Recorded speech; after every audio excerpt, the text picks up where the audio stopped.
We have talked several times about college dynasties, and I was doing a little thinking this morning. I have a burning question, Diesel, when it comes to the modern landscape of college football, when it comes to college dynasties. I love dynasties. You and I have had this conversation several times before, but the question that I have, the burning question that I have for you, Diesel, as well as our Tolos out there, will the modern landscape of college football help or hurt college dynasties? What do I mean? We all know that Nick Saban, in the most recent dynasty with Alabama, was able to literally make history, right? He was able to do things at Alabama that have not been done before. However, when you look at the modern landscape of college sports, college athletics, and specifically college football, do you believe that the resources that NIL provides, do you believe that the way the transfer portal is set up, that this new landscape will aid more dynasties, or do you think it'll do the opposite and provide more parity year to year? That's the show question. Welcome into Wire to Wire. He's Diesel. I'm Cole Bryson, and we have to have an answer. You can text in 71307. Start your text with the word fan. Which way do you lean when you hear that question there, Diesel? That is an excellent question to ask, and I think it kind of depends on which coaches are going to be the best at navigating this new transfer portal and name, image, and likeness era, right? Yeah. Are the coaches who were the best at recruiting high school talent before the transfer portal became a thing, when that was really the only way you could acquire talent, at least on a mass scale, are those guys also willing to jump into the portal whole hog? Are they willing to jump into to NIL whole hog? Are they going to be willing to do whatever it takes to go win football? Because those are the guys. The ones who can do both at a high level, those are the guys who are going to find the most success from this. Now, Lane Kiffin is a really interesting case study in this, because Lane is a good recruiter. I wouldn't consider him an elite recruiter, but he's very good. You know, he would consistently have Ole Miss in that top 8 to 15-ish range, and that's good. That's very, very good, but it's certainly not good enough in most years to go win you a national championship, sure. Especially year in and year out when we're talking about this in the context of dynasties. But where Lane Kiffin is really good, it's at recruiting guys out of the transfer portal, having the money to throw at these guys, and then convincing them to choose Ole Miss over somewhere else that's probably offering them a lot of money. It can't be just that one school has the most money, can offer everyone the max contract, essentially. You know, if 10 schools offer 10 different guys a certain amount of money, and Ole Miss can come in and say, we'll beat that by 25,000 across the board, yeah, you're certainly going to win a lot of those, but I don't find that to be likely that that's what Ole Miss, the scenario that they find themselves in. So I think the coaches who were the elite high school recruiters who can still build that program up and then plug holes with great portal guys, those are the ones who are going to find the most success. And Kirby Smart, very, very good at that. So you could argue that the resources that NIL provides, Diesel, would allow for a dynasty to be even easier, right? Because these schools, these universities can now use NIL to really consistently, year after year after year, build a roster. However, the counter to that is Florida State, right? A great example. You live by the portal, you live by NIL, you die by the portal, you die by NIL. So if you just tuned in to Wire on the stream, Facebook, Twitter, and YouTube, you can watch the show there. We appreciate you being a part of the program today. The question is, will the modern landscape of college football help or hurt college dynasties? Nick Saban, in 26 seasons, Diesel, as a collegiate coach, in the majority of those 26 seasons, the majority of those years were pre-NIL and pre-portal, right? He did have a few years on the back end of portal and NIL, but it wasn't many. Saban compiled a record of 274, 67, and 1. .803 winning percentage, including a 183-25 mark in Alabama. Not only is Alabama head coach, he was absolutely dominant at LSU as well. His teams in Alabama won 8 SEC championships, while he has 10 SEC titles to his name. Nick Saban is the most recent dynasty that we can look at. Obviously, if you go back further, Diesel, you can find Florida, you can find, even Southern Cal, you can find other dynasties. But I just think it's so fascinating to look at how the NIL and how the portal will impact the potential dynasties going forward. I will tell you right now, my opinion, I do not believe that NIL and portal enables us to see more dynasties.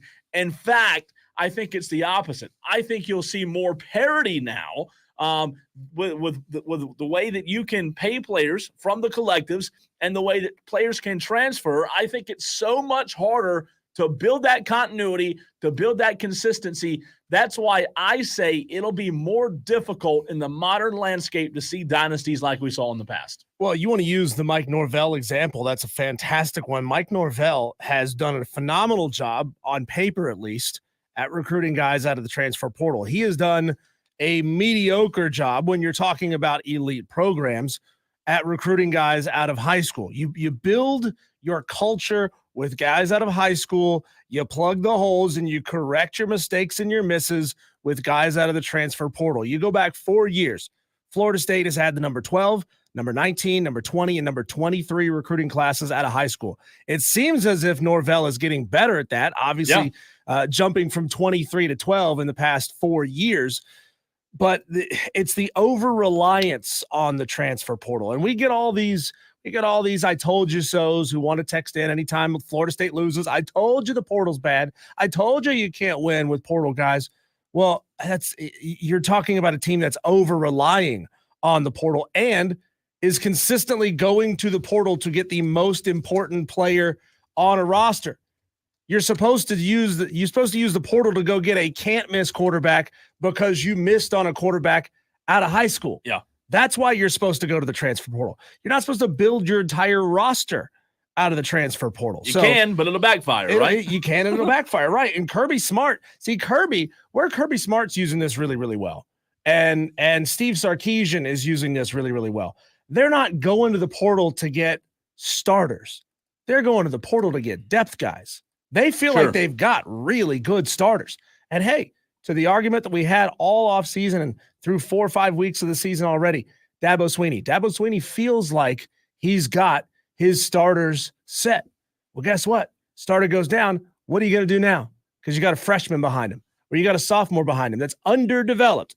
Not saying not highly talented, but underdeveloped. What if you could go get a guy who is already talented and developed and can step right into that role? And if your freshman guy still beats him out, great. You found a gem. You're in phenomenal shape. But you can use that guy who transferred in from Virginia Tech or transferred into you from Mississippi State. You can use that guy as your depth guy to back up the guy that you really want in that position.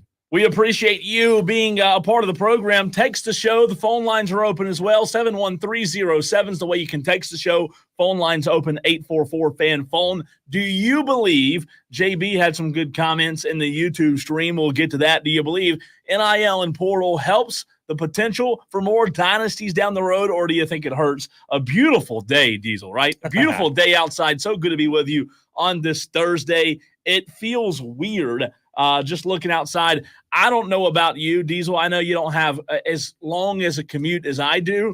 However, today it took me almost an hour to get from Boiling Springs to Greenville in the downpour.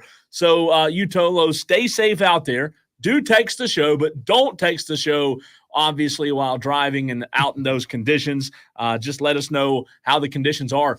I saw a video just 20 minutes before we went on the air, Diesel, a Walmart parking lot where it was so flooded. You know how certain areas flood quicker? Floodplains, yeah. One car was already covered in water in Spartanburg. Ooh. So you may not see it, right? But certain areas, man, they flood quicker.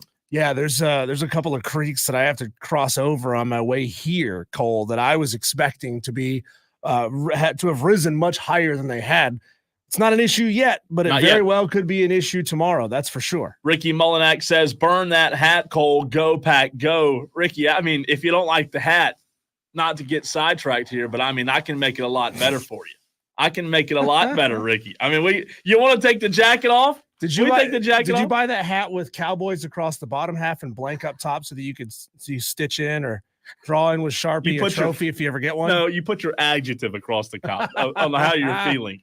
Use the top half to put your cigarettes out. That's right. JB says, going back to the conversation about NIL and portal hurting or helping college dynasties, JB says, you're still going to have the haves and the have-nots. So I say yes, there still will be college football dynasties. JB says Kiffin is going to go to Florida and build his own college football dynasty. No chance, right? Here's a good nugget for you today talking about dynasties in Bama. JB says Kirby Smart is 1-8 against Alabama and 96-8 against everyone else. Is that not the craziest stat you've ever heard in your life? Well, he was 1-8 against Nick Saban's Alabama. Good point. Not this Alabama. This is Kalen DeBoer's Alabama. Let's see if he can get a new streak started in favor of his dogs. But yeah, Cole, the coaches who are coaching dynasty programs do so because they're the best at everything, right? Sure. It is hard to win. It's hard to keep winning, especially when you're the best and everybody's got their sharp, pointy objects pointed right at you, right? You've got that target on your back. So the coaches who are the best do everything at an elite level. I'm talking everything except for maybe teaches guys not to speed. But those coaches are going to recruit the best out of high school, and they're going to go get the best out of the transfer portal. So I think it's going to strengthen some of these dynasties. You know, we're looking at it potentially as a case study of the Clemson dynasty falling apart for refusing to use it. Yeah. So if you're telling me that the best programs in America, the Georgias, the Alabamas, if you're telling me those schools are using the portal to great effect, I'm saying those programs are going to continue being great. It's so fascinating, though, when you bring up the point of the portal. Like, I do believe that when you talk about NIL, Diesel, NIL obviously could help the chances for dynasties. Let's say, for example, let's just use JB's comment in the YouTube stream for an example here. Let's say in a hypothetical world, Diesel, Lane Kiffin did go to Florida, right? Lane Kiffin goes to Florida. The entire city of Gainesville goes absolutely nuts. They rally around him. Lane Kiffin gets off to a great start. He's using NIL. He's using the portal. In a place like Florida, I could see NIL helping, right, to build a dynasty. However, it's a double-edged sword, in my opinion, with the portal. Are you going to be able to keep guys in your program, whether it's Lane Kiffin at Florida potentially or at Ole Miss or Kirby at Georgia? Are you going to be able to keep guys in the program long enough for you, the coach, to create consistency? And I guess Kirby Smart, if he heard me say that, he would say back to me, well, Cole, guess what? I've used a portal. I've used NIL. Kirby Smart doesn't live by it and die by it and stack a team. Because he doesn't have to. Right, like Mike Norvell did. Right. However, I do believe Kirby Smart would push back with me and say, hey, I've done it. I've created this dynasty. You could argue that the Georgia Dynasty, Diesel, was created at the tail end of the pre-NIL era and then extended all the way into NIL. But I do believe NIL and portal has tremendously helped Kirby Smart. Yeah, I don't think Lane Kiffin's going to Florida. No, I don't either. I genuinely don't. Here's why. Every time Lane Kiffin has taken a job at an elite blue blood type of program, I'm talking Southern Cal, I'm talking Tennessee, I'm even talking going off into the NFL. Every time he's tried that, he's gone somewhere with sky-high expectations. He's flamed out. Every single time, right? When he goes somewhere that has relatively low expectations, Florida Atlantic, a fantastic example. They have no expectations whatsoever. Ole Miss coming in with, that's the type of program that will step up and be good once or twice a decade. But outside of that, they would kind of sit there in that middle of the pack. They love him. They love him in Oxford, Mississippi. And tell me what other resources that Lane Kiffin will get by going to Florida that he doesn't already have at Ole Miss? Like, they got money at Ole Miss. I think he'd get more. Maybe, maybe, but like, you're going somewhere, you got to rebuild from scratch. He already built Ole Miss. He did essentially from scratch, right? It was a coaching carousel for 2 decades at Ole Miss, but he built the program that he wanted the way he wanted to from scratch. Why would you want to pick that up and try it again in a place that you know is an extremely toxic environment, toxic fan base, toxic boosters, running dudes out on a rail? I mean, all of this. No, it's a bad situation at Florida. I understand that it's Florida. I understand that they're a blue blood. I understand that they won 2 national championships 20 years ago. But like, who gives a rip? You're this close with Ole Miss. You're this close. And I would get it if you were going into the SEC East, where you thought, okay, I really only have to get past Georgia and Tennessee. So I don't disagree with you on Lane Kiffin to Florida right now. However, I will tell you this, Diesel, if you told me that somebody else takes the job that makes the job better, then I could see years down the road before Lane hangs it up, him taking the job, right? I don't think Lane in the current state would take the job right now. Look, I still think it's an attractive job. I really do. It's an SEC job. Florida has the resources. They're going to be back.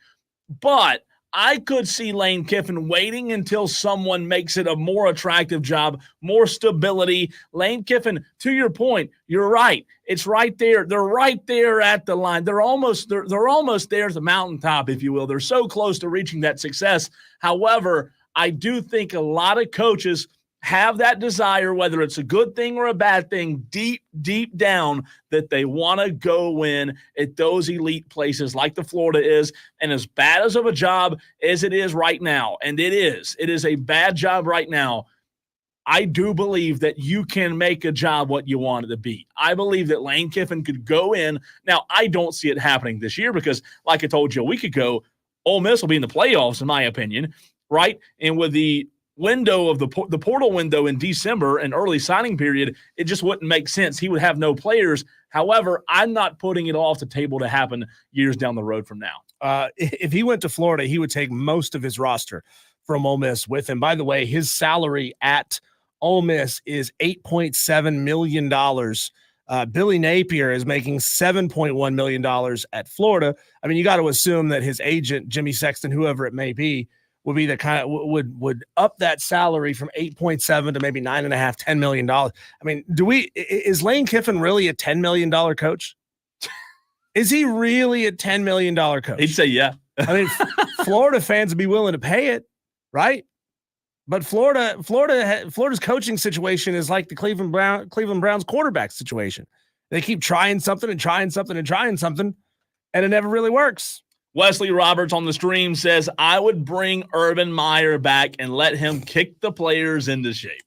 Nicely done, Wesley. Nicely then you could done. give him the boot afterwards, Wesley. How about that? A buddy of mine, I want to read this text. A buddy of mine, Will, texted me, Diesel. Will said, to your point, does the portal limit Clemson's ability to stay on top, and then in parentheses, Georgia, but also limits a potential fall, in parentheses, FSU? I still question, especially with these past few games, that Clemson has fallen. I think it does limit, certain schools' ability, especially based on how your coach uses it. If you use it moderately, right, it may not limit you quite as much. However, if you're absolutely opposed to it, like Dabo is, yeah, it's going to limit you a lot more than maybe a place like Georgia does. You like having that big pool of money that you can split and divvy up between a smaller number of players. Sure. Because then you have more money to give to each player and you can get better players, right? But if you have to spread that money out to so many guys, bring so many in the transfer portal, like Norvell has had to do at Florida State, that's when you get yourself in a lot of trouble. So yeah, you're using the portal, but you're not using the portal wisely. David Lancaster on the YouTube stream says NIL in its present form will create a super league, leaving out smaller schools with less resources. Yeah, I mean, there's a lot of conversation about splitting the power conferences off from the group of five and making it essentially a budgetary difference, right? So what do you do if all of a sudden a Boise State comes out of nowhere and says, we're going to up our budget to be a power? Well, they are now going into the Pac-2, but it's still not going to be a power conference. But what if they said, hey, we don't want to have a Pac-12 budget. We want to have a Big Ten budget. And they find the money and they do it. Do they automatically move up because now they're operating at the same budget as the power schools? It's a very interesting question. When we come back, Cole, we didn't have a lot of time to talk about this yesterday because we were dealing with quite a few technical difficulties. We didn't really get to chop it up back and forth. But there have been some recent developments in this UNLV Matthew Sluka quarterback red shirt saga. Who's right, who's wrong, and who should he ultimately really be mad at? Maybe he's mad at the wrong person. That's coming up next.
JB says super leagues are coming. Well, catch this, JB, if you haven't heard this yet.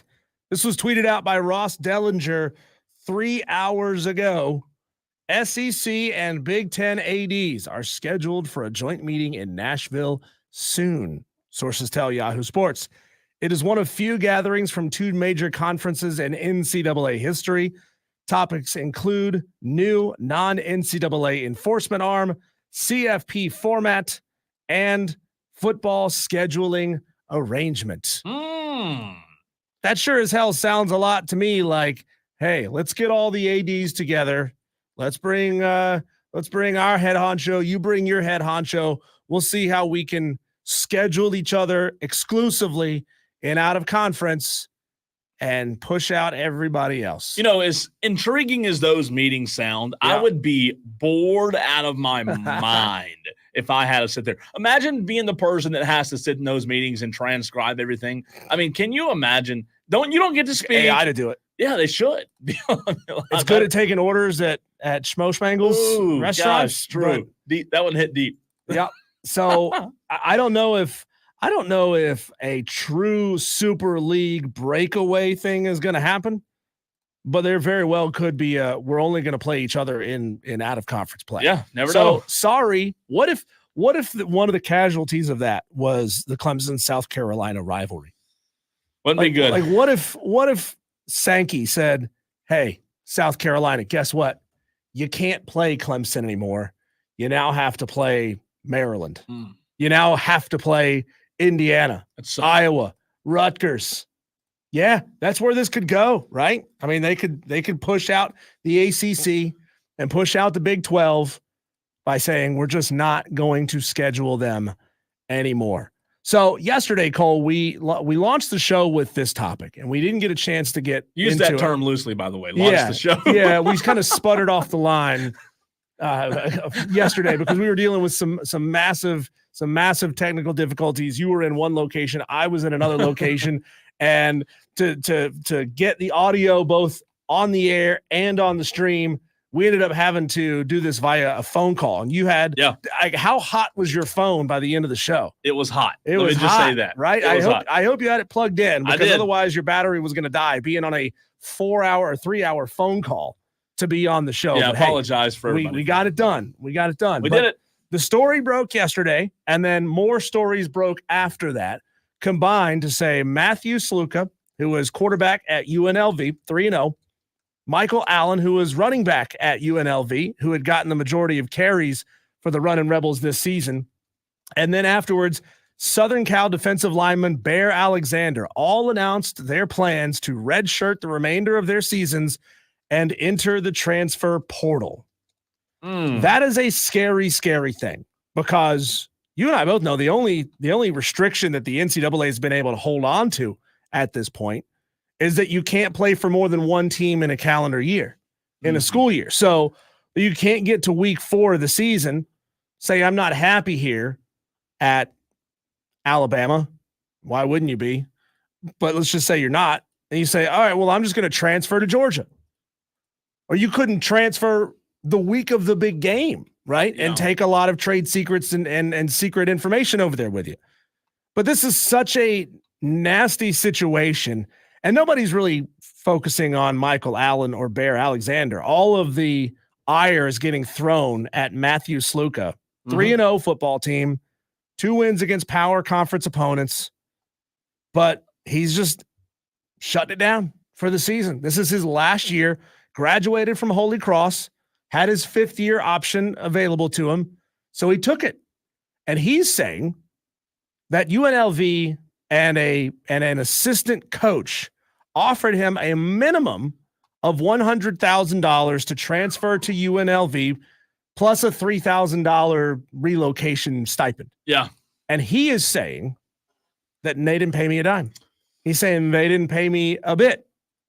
So as you said, Diesel, you and I didn't get a chance to really dive into this yesterday. I tell you what, man, I'm glad. In a way, I'm glad we didn't, because now that I've had 24 hours to let this sink in, we even asked Chris Phillips about this yesterday as well, right? It's $100,000 There are people who work their entire lives and never make $100,000. So I understand both sides. I always try to see both sides, whether it's sports or any kind of issue that we're discussing. My thing with this here is you've got a guy who is doing what's allowed. What I mean is NIL Diesel, when NIL was created, it was very clearly written that NIL has zero to do with play and performance on the field, right? Mm-hmm. So because of that, it's all about the name, image, and likeness of the player. It has nothing to do with performance. It's not like in the NFL where you can get performance bonuses. It has everything to do with what are you going to pay me? What am I going to do for your businesses that I promote, that I sponsor, that I talk about and come out in your storefronts and ride in your car? What am I going to do for you while what are you going to do for me, right? Let's make this thing work both ways. And Matthew Sluka, the UNLV quarterback, mm-hmm. I don't know where you side on this, but I'll tell you this.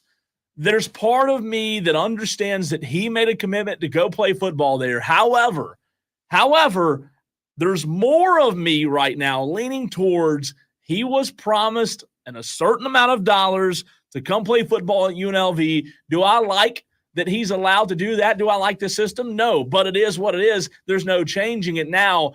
The majority of my thoughts have been pro Matthew Sluka and con UNLV or UNLV, con the collectives, against the collectives rather.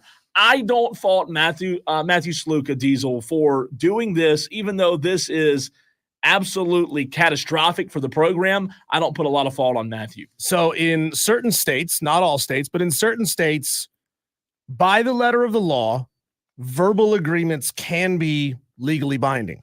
The problem is it's incredibly difficult to prove enough to get to that burden of proof to say that it is legally binding. Look, college is an opportunity for a lot of young people to grow up and to earn life experiences. And Matthew Sluka just learned one hell of a life experience. Don't do anything until the money is in your hand. Sure. Right?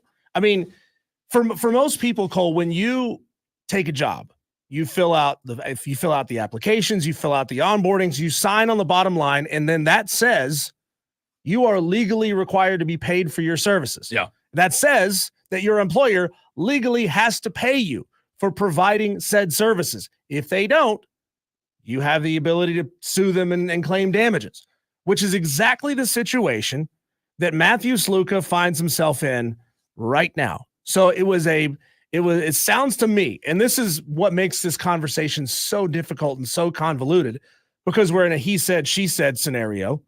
Matthew's saying one thing. His agent is saying the same things. UNLV is saying something completely different. So we don't really know. We don't really know what the truth is. And if we did know what the truth is, Cole, UNLV finds themselves in a scenario where they've just committed a major NCAA recruiting violation, sure, which is cash inducements to leave your roster and come to another one. So Matthew is claiming, and his agent, Marcus Cromartie of Equity Sports, are claiming that a UNLV assistant coach, unnamed assistant coach, we don't know if it's the quarterback's coach, we don't know if it's the assistant head coach, we don't know if it's the water boy, right? But an assistant coach can be labeled as a lot of different things. Yeah. That an assistant coach offered him $100K to transfer to UNLV and play. Nothing was ever written down because you and I both know this is illegal. You can't do that, right? You can't do that. But we find ourselves in a scenario where a kid got drawn in with $100,000 illegal inducements and got burnt on the back end because he didn't write anything down, because he didn't have anything on paper. This is like somebody, and I hear these stories pop up on the news all the time. Like you always see them, in the late night news that so-and-so called the cops to tell the cops that the drug dealer down the road shorted him, a couple grams of weed in his baggie. Like what kind of moron calls the cops to say my drug dealer didn't give me all the drugs he was supposed to give me? So all of this conversation about, well, you wouldn't go to work if you weren't getting paid either. He's in an illegal situation. This can't be legal. So in my mind, there's no infraction whatsoever. You're an idiot, kid, because you didn't get what you needed to get in writing. Maybe you can't get it because this UNLV staffer has half a brain and says, I'm not putting anything down on paper, because then that puts me on the chopping block. You know, while you may fault the kid, I'll push back. I'll disagree. I just cannot fault the kid in the world that we live in. To your point, I agree with the standard of having something on paper. I agree with that. However, to your point of, it not being done the right way, I just cannot imagine that this is an exception that's being made only at UNLV. I would imagine that every school out there that's using NIL and using financial bargaining to their advantage is partaking in this some sort of way. Does that make it right? No. However, I just don't fault the kid. So you and millions of people on the internet with that exact same train of thought, yeah, you may be right. You may be right, but you're basing all of that on his suppositions. That's right. On his words. No. You're basing all of it on the supposition that everyone's doing the same illegal things. It's the supposition that all schools were paying players under the table before NIL. You might be right, but you don't know that for sure. It's the supposition that the Gamecock fans like to throw out there that New Spring Church has secretly been funding Clemson football for the last 25 years. I mean, it's fun to joke about, but you can't prove it. But you keep saying it out loud because it gets somebody's goat. And the reality of it is, Diesel, big picture wise, we shouldn't be surprised by this. Whether you think it's Matthew's fault or UNLV's fault, we shouldn't be a bit surprised by this, because the slippage that we've seen now with NIL and the transfer portal have no rules, or having no rules actually set in place to prevent situations like this from happening. We shouldn't be a bit surprised. And when this news came out yesterday, I wasn't a bit surprised. And it made me question. It made me question not only the motive of Matthew Sluka, but big picture-wise, Diesel, think about the entirety of the nation. How many athletes, I'm not saying all of them, but how many athletes out there are not even playing the game anymore because they love the game? I'm not saying they should be. I'm not saying you should only play the game if you love it. NIL is legal. NIL is something that, is improving the financial aspect of a lot of people's lives. However, what are the motives if you're not even playing anymore based on the love of the game? So a lot of people are ripping Matt Sluka for not being a particularly great quarterback, a sub 50% completion ratio on the season. That's neither here nor there as far as whether or not he deserves the money. What that does put into question for me is, now that he's redshirted for the rest of the year, now that he's out at UNLV, who's going to want him? Who's going to want him now? If you know, for example, let's take a relationship example. If there's a girl that you really like and she's cheating on her boyfriend with you, and then she breaks up with her boyfriend, are you going to feel really good about inviting her into your life and into your home when you know that she's got a proven track record of being a cheater? So what school, talking about a G5 school, maybe it's Boise State, maybe it's San Diego State. Are any of those schools going to want a sub 50% passing quarterback who was willing to burn his ex program the way that he did? So I think Matt's smarter play would have been play out the season and then sue on the back end. Sue on the back. I know you were saying, well, he could still maybe get nothing out of that. Yeah. You're right. But there's a good chance he gets nothing now that he's leaving UNLV, and he's putting such a negative stereotype around his name. It's bad. Look, I really do see both sides. I initially, 24 hours later, I don't fault the kid a ton. I just think it's such a messy situation that the sport's in. It's not going to get any better. We're going to continue to see more and more of this, in my opinion. If he wants to be mad at somebody, be mad at your dumbass agent. Be mad that you're probably paying your dumbass agent to not get any of this in writing and get you screwed over in the process. That's who you ought to be mad at. He's taking it out on his teammates. He's taking it out on UNLV, who gave him a shot. He's taking it out on the fans who bought into this season. when he ought to be taking it out on his agent. Why the hell, Matthew Sluka, have you not fired your idiot agent yet? Well, he might have. He might have. It hasn't been reported. Well, I'm just saying he might have, but but Cromartie, the agent, is still speaking on Matthew's behalf, and he could have. The last thing I'll say is before we got to run. I don't disagree. The agent should have gotten in writing. However, if I'm him, I am still not going to provide services rendered without pay, regardless if my agent did a terrible job or not. I'm not going to come work for free.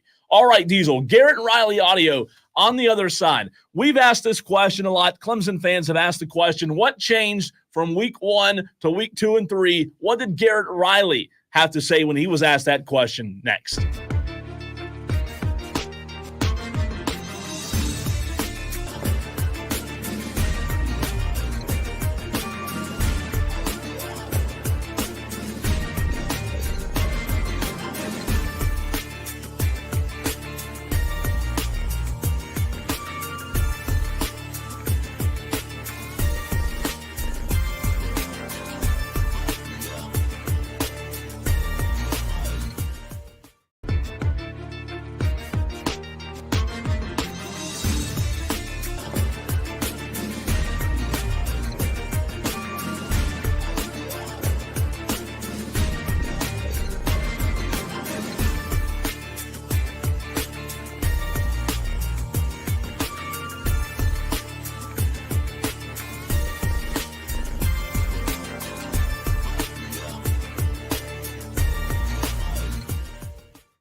You know, we've all asked since the Georgia loss for the Clemson Tigers, what was it that caused this offense to look so putrid against the Georgia Bulldogs, but against App State and NC State?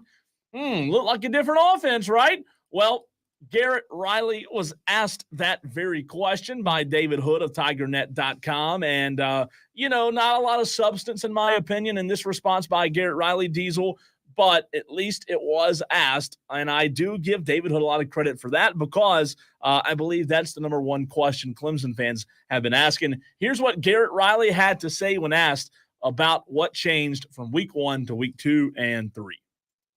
Even though that was a disappointing day, I think our players had the right mindset, and I think that it was really evident that, hey, we just got to put this together and do it. And, we've been able to do that the last couple of weeks. But I just think that belief of seeing it in game and knowing that there was truly a lot there that we should have made and we expect to make, and we just didn't get it done that day. I just think in a weird sort of way, it almost built confidence just from seeing that on tape. And that's kind of on top of what we've been seeing all along in fall camp and us getting better and improving, and we're older and we've got a core of players that we really feel good about, and so I think just all that combination has kind of led us up to this point. Diesel, we don't have a ton of time here. We went way over in the last segment, so we'll get back to this later in the show. But is it more about building confidence, and really getting better? Or in your mind, when you look at what Clemson's done as of late, is it just because of who they have played? To quote Mr. T in Not Another Teen Movie, they just had to believe in the ball and throw themselves. Basically, they just needed to know that they're good. They needed a confidence boost. It's just easy to say that, though, when you're playing App State and NC State compared to Georgia. Yeah. Look, do I think that game would be different today if Clemson played Georgia? I do think it would be a little different, but I think the outcome would still be the same. I don't know that I buy into this. We've gotten a ton better theory. I just simply think it's a product of who you've played, and people don't want to – Clemson fans, Diesel, don't want to accept that. Well, there's two sides of the ball, right? Georgia played excellent defense, shut them down. It's just a fact of it. They just shut Clemson down in that game. They limited everything they wanted to do and forced them into situations and scenarios that maybe they weren't prepared for, maybe they hadn't properly schemed for, or they just didn't execute when they absolutely had to have the plays. So it's such a nothing burger of an answer from Garrett Riley that I was hoping for a little bit more. But then again, what do you want him to say? Do you want him to go out there and say, yeah, guys, we sucked that day. We were idiots. We didn't know what we were doing. And all of a sudden, I turned on the smart guy switch, and here we are. I would like winning games. I'd like him to say, look, did we play good against Georgia? Absolutely not. However, the product of who you play matters. Let's just not act like and hide behind that the opponent that you're playing doesn't matter. We can't know. Honestly, the answer is we can't know until later on in the season when Clemson starts playing defenses that are worth a damn. The Oculus on the YouTube stream says, I know some people say, well, the competition isn't as good, but we haven't seen this level of offense at Clemson since 2020. We played in the ACC 2021-23 as well, but the offense still struggled. Yeah, it did struggle, and you're right, the Oculus. It is better than it's been in several years. However, we just don't know how good, to Diesel's point, because you have to measure yourself against teams that are going to be there at the end of the season, not App State and not NC State, in my opinion. He says we just need to pull out our own internal measuring stick and remind ourselves, hey, we're good by our standards. There you go. When we come back, Cole, we've had a couple of Tolos send in their upset picks already today. We'll hit the reset button, get to those, and invite you new Tolos who aren't in the challenge to get yours to us. That'll be next on the Fan Upstate.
we got some Tolo on host violence in the stream. Madcraft coming at you. He says, your ass is grass this weekend, Cole. Fantasy. Madcraft, I guess since I'm playing you, I'll actually set my lineup. I hadn't done that in like 2 weeks. I've gotten busy and forgot. Here's hoping that JD can get a win in the league that actually has money on the line. He called in earlier this week on Friday or Wednesday in the Tolo takeover, angry as could be, because the league with no money on the line, he's undefeated, and the league that he has money on the line, he is winless. Whew, sucks. Blind Texter says, does Diesel get paid for every time he curses? Who's cursing, man? This is all FCC compliant. Maybe a curse word in your naive ass house. Yeah, but not in this house. Ding, but ding. not in this house. It's not a cuss word on the radio, my friend. Blind Squirrel Sports says, I'm not sold on Georgia's defense. Isn't that good argument? I will reserve judgment until after they play Bama on Saturday. Blind Squirrel Sports says, great show, guys. We appreciate you listening. Blind Squirrel on the YouTube stream. Blind Squirrel, have you gotten in your upset picks challenge pick yet? I don't know that I've seen your name pop up. Maybe it has, maybe it hasn't. But if you have not yet gotten into this challenge, I'm telling you, man, it is sweeping the upstate.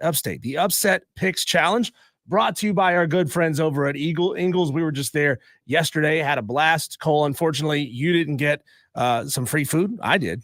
Sucks for you. Now I had some good barbecue over at Dorman High School, but it wasn't from Ingles. Wasn't Ingles. Nothing compares to Ingles. But hey, if you guys have not yet gotten in your upset picks challenge pick, get it to me 71307.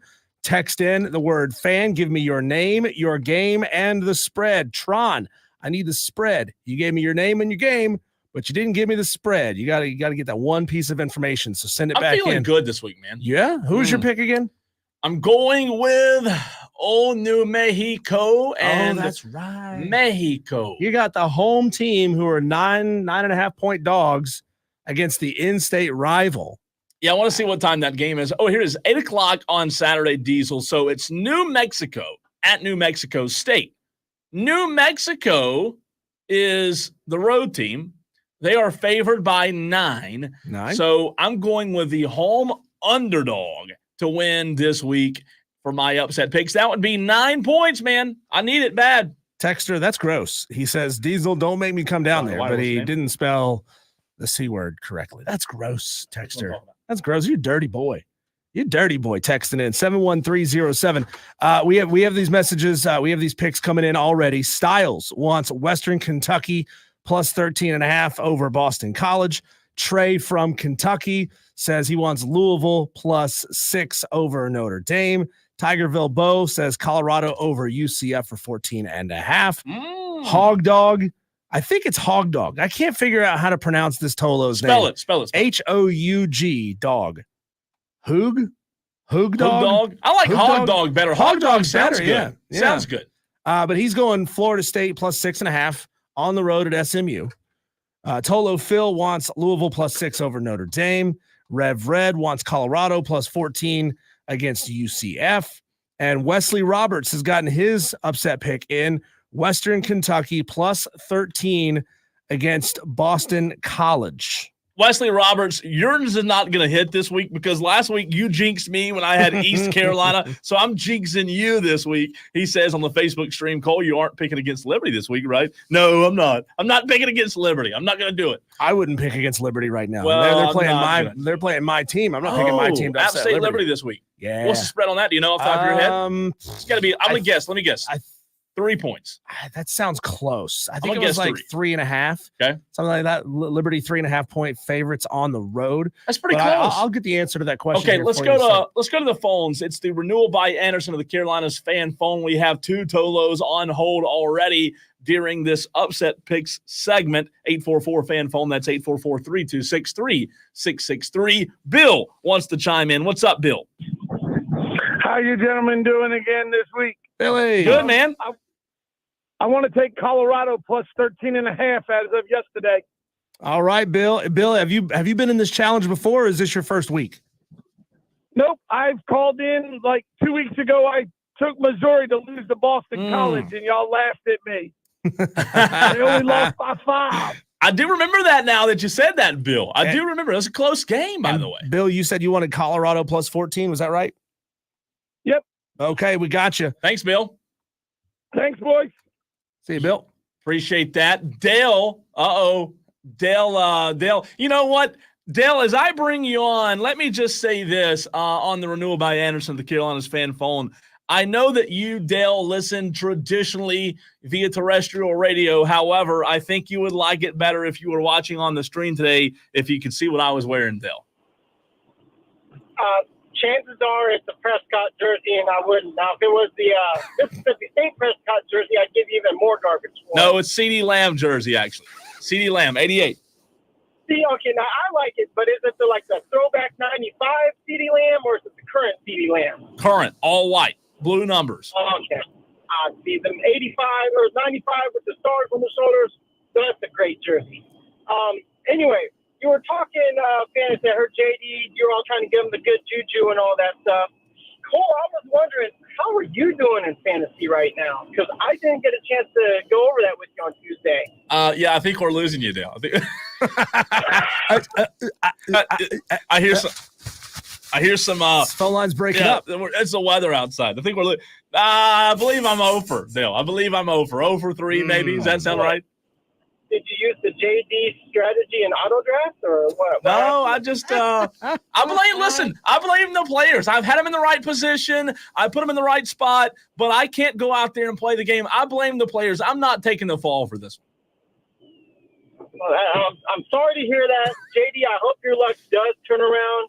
Cole, if you go over in the league that you created, I want to pass the torch. I'm a second half team, Dale. I'm a second half team, okay?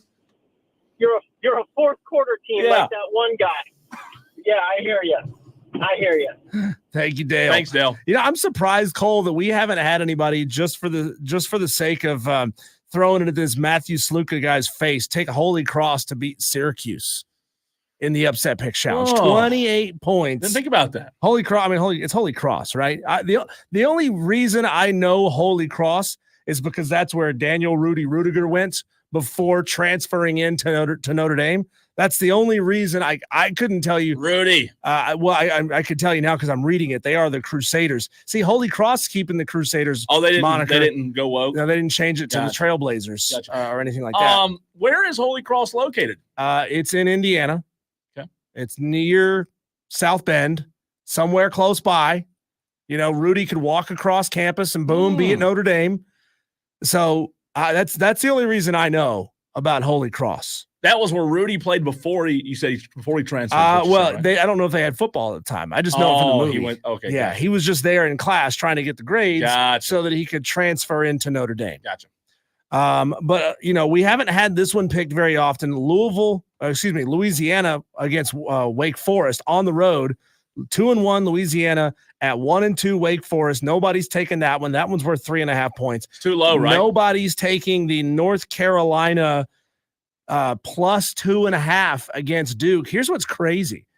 North Carolina gave up 70 points last week in a loss to James Madison. They did. But are still 3-1 on the season. So they're not awful. They beat Minnesota in a tight game. They blew the doors off of Charlotte. They blew the doors off of North Carolina Central, gave up 70 against James Madison. So they're not a bad football team. They just had this insane lapse of not showing up. Yeah. Just maybe they were all stoned. I don't know. But we have had a couple of people take Florida State to upset SMU, and that's bold with a capital B. A 1-3 Florida State with DJ Uiagalelei on the road at a 3-1 SMU. This is SMU's first ACC home conference game, and you think they're going to lose to this Florida State? You know what? Do you remember helmet scouting at its finest? Well, back on Tuesday, and again, I could be wrong. I don't have a ton of confidence in that, but back on Tuesday when you and I were doing a little study session for the Upset Picks Challenge, I brought that game up. I brought it up, and I'll tell you this, I would not be surprised. Maybe it is because of the 3 letters on the helmet. Maybe you're right there. Was that Thunder? No, that was me. I bonked the microphone. Oh God, bad radio. I thought we were going down for a minute. No. This room is sound tight, man. You are not going to hear anything going on out there. I was about to, hit the panic button. I've seen a tornado out this window, and you can't hear it. Oh, that's nice. That's comforting. Yeah. Anyways, This building's bulletproof, man. They wouldn't let us go down. Florida State, SMU. Are we buying it on paper? And I know these games aren't played on paper. I just think Florida State may have a legit chance. And did you say we've had several of those come in on the text line? FSU? Yeah, we've had a few. I don't think it's a bad pick. I really don't. And it's 8 o'clock. Let's see. SMU right now. I don't know what the line was on Wednesday when they locked in at 3, but SMU is favored by 6.5 right now.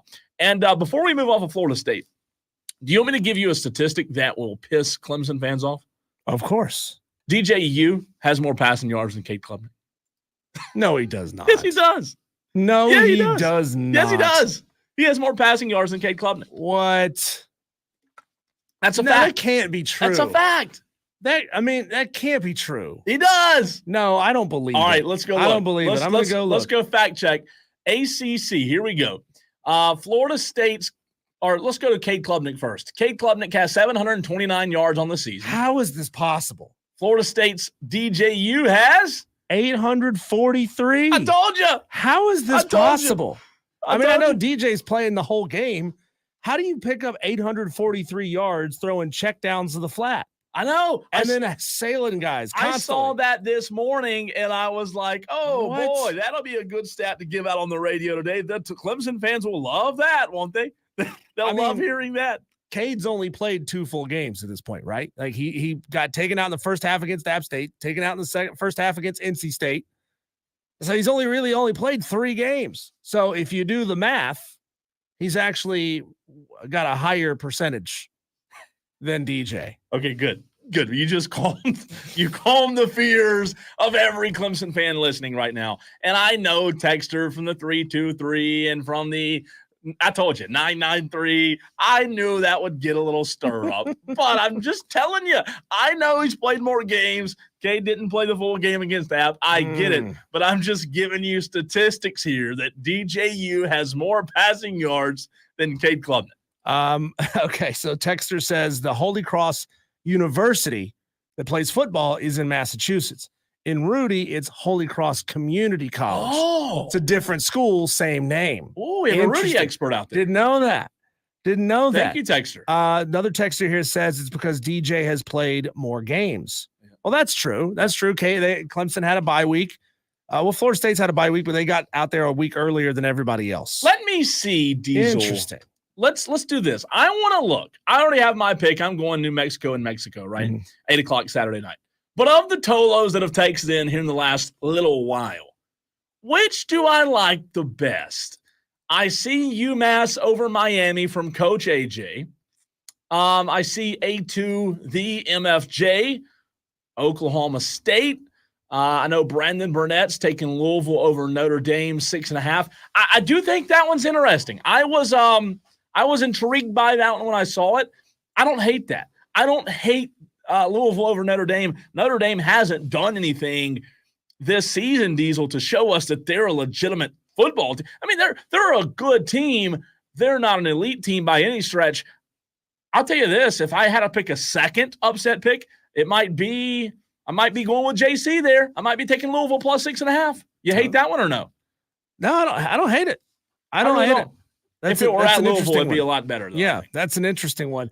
Madcraft says this hurricane is so intense because that Florida State guy refused to eat the poop. Oh, still hadn't done it? No, he still hasn't done it. They're trying to track him down. They can't find him. Well, you wouldn't be able to find me either. I mean, well, don't post stuff like that. That's true. Okay. Don't say that you're going to do it. Tron also FSU over SMU. Let's see. Let me find a good one. Wesley Roberts, Western Kentucky. Plus 13 versus Boston College. Okay, now this one's interesting, right? Boston College is a good team. They've shown this season that they I like what Bill O'Brien's doing there. Too. They better back the Brinks truck up or he's going to leave. 3-1. Western Kentucky also 3-1. Boston College is favored by 13 points, Diesel. You may have to allow me to do a little more research before I can feel confident in that one, Wesley. But who has Western Kentucky played? That's the question. Let's see. Western Kentucky. Toledo, Middle Tennessee State, Eastern Kentucky, and Alabama. They lost 63-0 to Alabama. Okay. They are 3-1. They are. They played 2 G5s and an FCS, and they've looked really good in those 3 games. They looked awful against Alabama. Shocker. Like, everybody looks bad. Yeah, that was the first Alabama. game of the season. Yeah, first game of the season. And we don't know how good Eastern Kentucky is, really. I mean, Toledo, that was a, 5-point game? Eastern Kentucky is 2-2. They lost to Morehead State they beat Morehead State 42-13. They beat West Georgia 26-7. They lost 31-0 against Western Kentucky and lost 56-7 against Mississippi State. Ooh. And obviously Mississippi, I get it, they're an SEC program, but they're a bad SEC program. You know, if you want to be a good FCS, you need to be able to hang with the bad bad SEC programs. Who's Miami? I'm going to pick against Madcraft. Let me look. If I play Virginia Tech.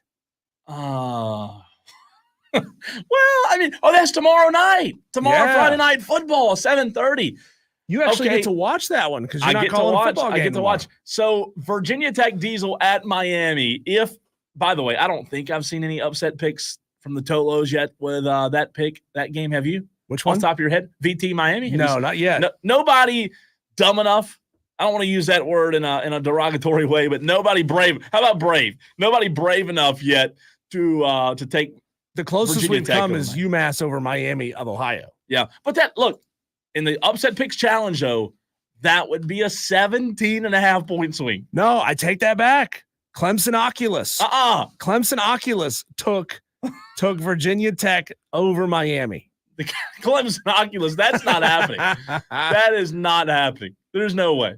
There's no way that's happening. Right? Like, Cam Ward's not losing that game. Not to Virginia Tech. I don't see it happening. I don't see it happening. Cam Ward is smooth, my friend.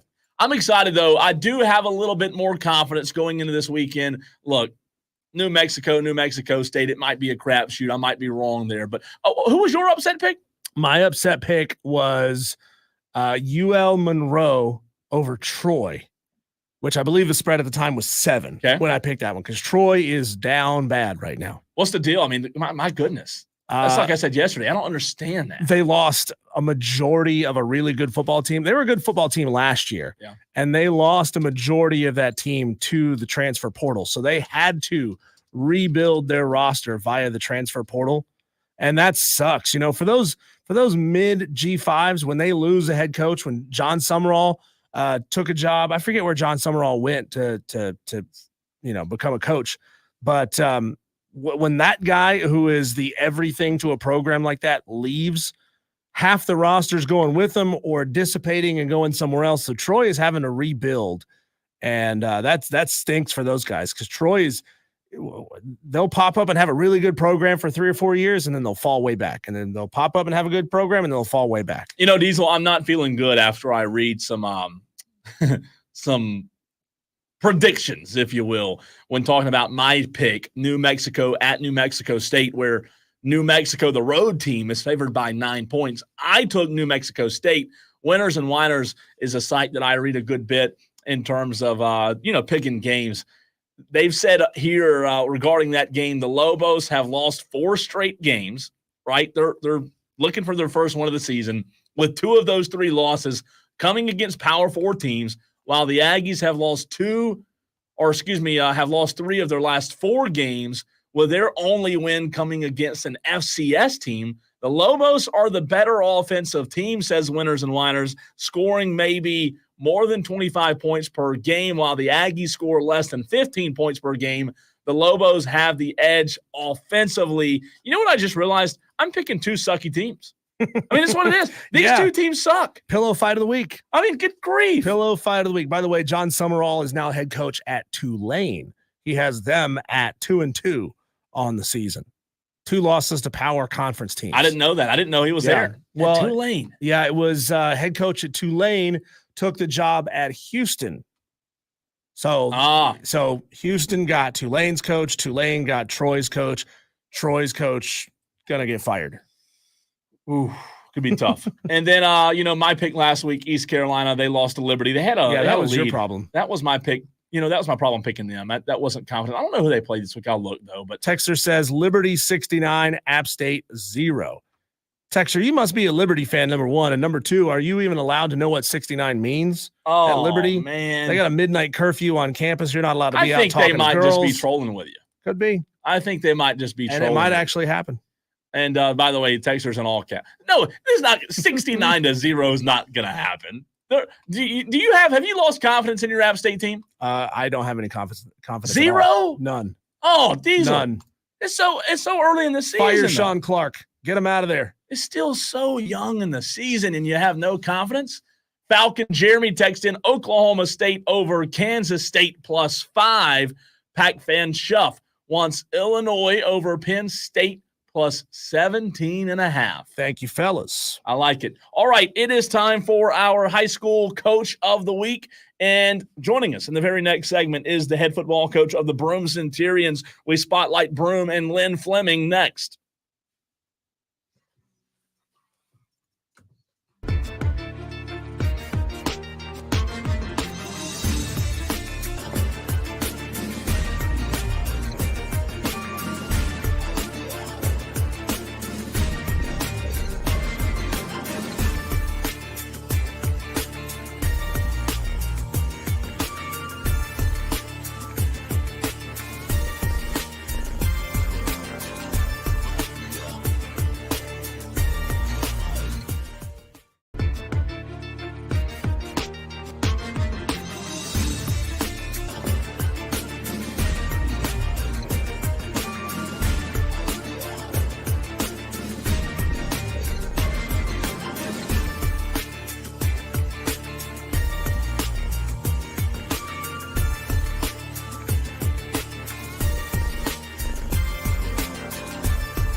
we have our high school coaches spotlight, where we bring you a high school coach from right here in the upstate, talk a little high school football. Today, we're talking to Lynn Fleming, head football coach of the Broome Centurions. Coach, we appreciate you hopping on with us, but I've got to know before we get into the weeds of your team in this season. I mean, look, you've been coaching for a while. You get that things happen, things come up, but where does this rank? A hurricane, you guys playing on a Wednesday, where does this rank? Or was the COVID year when you had to play like 2 games in 5 days, was that worse for you?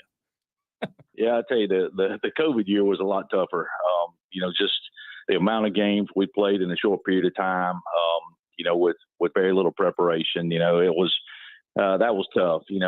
This week, obviously you'd like more prep time, but this was game 6 for us. So, you feel like moving in, you're a little more prepared than you were that year. So a very, very unusual week, but it was, I think it was a good move for us to play on Wednesday. And I think it worked out well. Coach Lynn Fleming, head coach of the Broome Centurions, joining us here on the Fan Upstate Wire to Wire with Diesel and Cole Bryce. And Coach, all 3 of your wins have been 1-score games. What lessons are you taking away that you're imparting upon this team from playing tight ball games like that and winning them when it's still kind of up for grabs late? Yeah, just keep playing. We're trying to focus on one play at a time, and one drive at a time, and just keep fighting. I mean, it's it's a battle every week when you go out, and wins are always hard to come by, but you just want your guys to keep battling and giving it everything they have, and through that, they're gonna win regardless. Coach, talk about the win last night, Wednesday night football over at your place, a 48-41 win over Blacksburg. I know that anytime you can get a win, it feels good, but a high-scoring game where at one point last night, Blacksburg was on top. Yeah, it was back and forth, the entire game. And, Blacksburg, Coach Baxter, those guys did a great job in preparation on 2 days as well. And, they came out and actually took a early couple score lead on us. And, but our guys just kept battling, just kept fighting, just trying to find a way.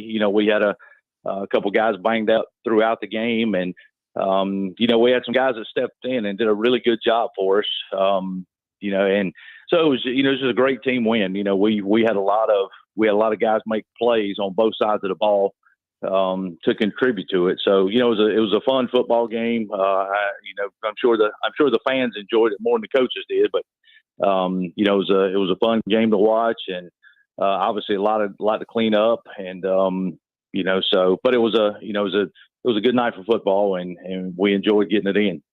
Coach, you talked about the difficulty of the quick turnaround from your 5th game last Friday night to your 6th game last night. Now you've got extra time before you go on the road at Woodruff. Will you try to do anything special with that extra time, or are you just going to try to get your team back onto their normal game week schedule?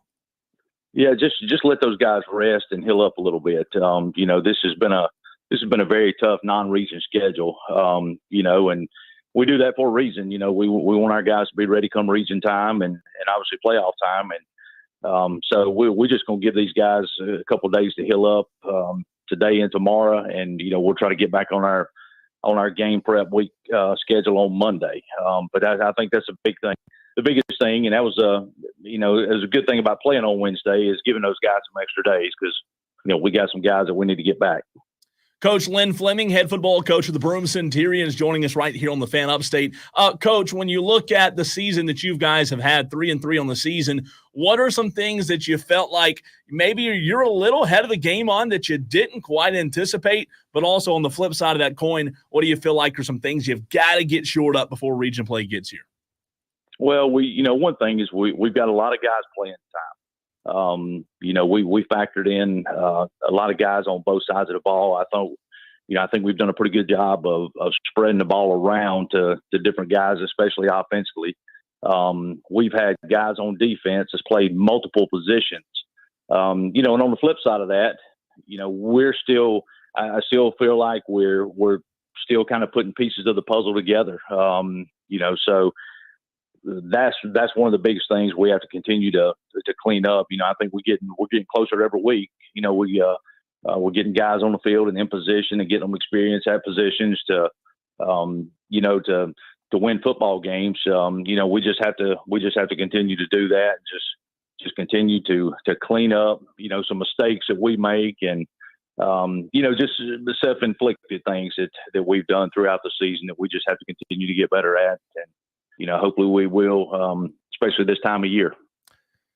Coach, when you're talking about the college level, these coaches and staffs, they can recruit talent that fits the system that they want to run. In high school, it's a very different scenario. You've got the players that are in your area that are enrolled at your school. So would you say that coaches at the high school level really have to be more flexible and being able to change up their system and adapt to the talent that they have on the roster? Well, they do. I really think, coaches at this level, they really have to get out of their comfort zone, which sometimes it's not even necessarily what you do. So you have to change your philosophy with the players you have. And I say philosophy, you have to make adjustments with the guys that you have. Definitely the strengths and be willing to accept the weaknesses you have and build on those and get better at them. But it's quite an adjustment. For us, we may have a young man who's, had a great year last year for us as a junior and this year as a senior. He's in a totally different position just because he's needed to be there. So it's tough and it's always adjusted. You're trying to figure out throughout the year, because there's not a lot of prep time. You have spring ball, which is great, but a lot of times, a school like us, we're missing baseball guys, we're missing track guys, we're missing, and you hope to be missing those guys. That means they're doing a great job in the sport they're playing. So you have summer, which is there's no contact, you're in helmet. So, you get about 3 weeks before you start playing football, and trying to find out where guys, what position these guys are going to be suited for. And that's why it takes so long to get these guys in position because, you don't have a lot of time with them and, you're just trying to get them prepped, trying to get them prepared and try to put them in position that's going to best help the team. Coach Lynn Fleming, head football coach of the Broome Centurions. Coach, when you look at this schedule in 2024 for Broome, you guys in a smaller region compared to some who are in an 8-team region, only 4 region games for your Centurions. As a head coach, do you like that? Do you like having 6 games that are non-region? Before this year, those non-region games did not have any impact on the postseason. Now there's been a few changes this season, but do you prefer more non-region or more region? To be honest with you, it doesn't really matter to me. I've done both. I've played in a region that's had 8 teams in it, and played in a region that's had 5 teams in it. So it doesn't change the way we prepare. I mean, I think it suits us better to have a smaller region just because things I mentioned before. A lot of guys are trying to figure out positions. A lot of guys are dealing with injuries throughout. They're trying to play a tough non-region schedule, and they're trying to get guys back. So this year I kind of like the smaller region, but again, I think it's kind of year to year, and the thing about it is if you it's all a level playing field. So you just try to adjust and play with what they give you. Coach, can you point to an individual player or maybe even a position group that's really stepped up and surprised you this year? Is there like a special guy on your roster that's really shown you something? Well, I mentioned Taquan Booker. I think he is, he's really stepped up for us and done a great job for us at running back. He's pretty much carried the load. He hadn't played a lot of running back in a couple of years. And, he's one of those guys that we talked about who's, last year I think he was our leading tackler on defense or second leading tackler or something. He was one of our main guys on defense. And this year, along with playing defense, he's had to flip over to the offensive side of the ball and get a lot of carries for us. So, I think he's a guy that's really stepped up for us and really done a good job. And, and of course, along with those guys, the offensive line's been playing well as well. So, he's a guy that's really stepped up for us and done a great job for us. Coach, before we let you run, I have a text from a listener, and I'm not going to tell you who it is because I'm sure you know, but if you can give a backstory, great. If not, but a listener said, tell him that you heard he may have played a small part in Circuit City going under. Can you go into that, or is that one of those off-the-record stories? No, that's that's pretty good stuff there. That's some fun times with a lot of fun people at Circuit City. And could you guess the listener? Well, it could be one of several. Okay, I would guess maybe Mark Hodge. There you go. There you go. Good guess. Yeah, I figure he'd be the first. He'd be the first one to throw me under the bus. Oh, Coach, we appreciate your time, man, and best of luck the rest of this year. Sounds great. Appreciate you guys. Absolutely. That's Lynn Fleming, the head football coach of the Broome Centurions. Always love talking to Lynn Fleming. Does a fantastic job over at Broome in Spartanburg. And Diesel, there was games last night. There are games tomorrow night. Really? There are games potentially Saturday, and I have even seen there are scheduled games for Monday. So this week 5 is kind of turned up. Yeah, that's going to put a lot of teams in a rough spot. The teams that are playing on Monday, they got to turn around and play again on Friday. Yeah, that's and tough. They're not getting practice time out there in pads and helmets. They're having to stay inside just like everybody else. So Travelers Rest at Greer has been rescheduled to 12 noon on Saturday. So there is a noon game for you there. Also, there were a few others yesterday scheduled for, I did see where Matthew Rochester said that his team, Riverside, was scheduled for Monday. Let's see if I see Landrum Blue Ridge scheduled for Monday. Wade Hampton Riverside scheduled for Monday. So, yeah, to your point. However, if you played last night like Broome did, like Blacksburg did, like Burns and Dorman did, Diesel, you had to prepare on a short week, but now you mentioned it to Coach, you have a nice break to have a little extra preparation, almost a mini bye week. So it's tough. What do you do, though? I mean, look outside, man. There's not much you can control when you're dealing with what's going on this week with Helene. Not Helen. We got corrected yesterday when we said Helen. It's not Hurricane Helen. How dare we? Coach Fleming's Centurions, they're going to need that little extra time to heal up because they're going on the road to take on Woodruff, the Woodruff Wolverines, who are 5-0. Yeah, they're tough, man. In Region 3, 3A. So it's going to be a tough test for them, and that a little extra time may be helpful. Hey, I mean, I brought it up to Coach there. Broome's played in a couple of really tight football games, and they have won all those tight football games. So that tells me if they're in it late, don't bet on them to lose the football game because they win when they're in tight football games late. When we come back, Cole, we'll take a look around the sports world. Our daily wires, the buzz happening out there. We'll talk about that next.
Cole, doing a little mad scramble to grab a couple extra little stories for our Daily Wires, and my jaw dropped on the very last one, the very newest one that I found.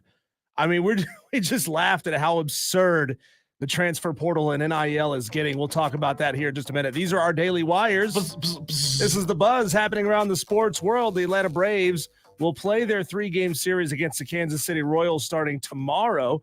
After that series concludes, they will play their doubleheader on Monday against the Mets, 1:10 and 4:40 p.m. God, you gotta wait. Yeah, with the wild card on the line. So now you're playing this, I don't want to say meaningless series against Kansas City, but you're going to play Kansas City this weekend, right? What if a starter goes down for the Braves? Well, as of earlier, they hadn't even decided on a starter for tonight yet. It was undecided. So, yesterday screws up your rotation. It does, because yesterday you and I sat here, and yesterday was Wednesday. I think Chris Sale was supposed to pitch yesterday, right? And then it was going to be Max Fried today. Is that right? I think that's right. Yeah. I think it was Sale yesterday, Max Fried today. Now, if you throw them today or tomorrow and Saturday, you can forget them throwing Monday. Yeah. What do? You got to bring somebody out of the pen to start the games. It's tough. It really is. Yeah. It's a hard situation. The Mets, by the way, are in Milwaukee this weekend for a 3-game stand against the Brewers. Thursday night football tonight, Dallas at New York, a divisional game. How much confidence, 1 to 10, do you have in your Cowgirls right now? 10. 88. 10. He's got an 88 out of 10. I'm telling you, I'm confident. They're not going to lose 3 in a row. Are you kidding me? They're not losing 3 in a row. They're going to lose when they come to Charlotte. No, they're not. You're full of it. We're going to have to put something on that game. We will. That's fine. I like it. A show bet. Air Force and UNLV, this is a breaking news as of earlier today, are expected to remain in the Mountain West Conference. They have told ESPN. The crazy thing about this, Cole, is if they stay, and if they get enough schools to stay, they will get $25 to $30 million signing bonuses. Signing bonuses, which are being taken from the exit fees of the 4 schools that left the Mountain West. So not to get off on a tangent here, but we don't have in place yet a good show bet. Like a show bet you only use on big occasions, right? Every now and then. Yeah, you can't do them all the time. You can't do them all the time. Special. Like the Panthers-Cowboys is a great example, though. Loser of that game in the bet has to do their show in their underwear. The whole show, all 4 hours. On the stream, underwear only. Can you imagine the pressure? Well, and imagine having to sit here because you don't wear underwear. Yeah. Imagine having to sit here and look across with a straight face for 4 hours. I'd do it. I've been shirtless in the studio before. That's TMI. Yeah. TMI. Well, it was also a show bet. Oh, okay. So gotcha. It is what it is. Gotcha. Okay. Okay. Next up, Army Temple tonight, 7:30 on ESPN. Any leans in this game?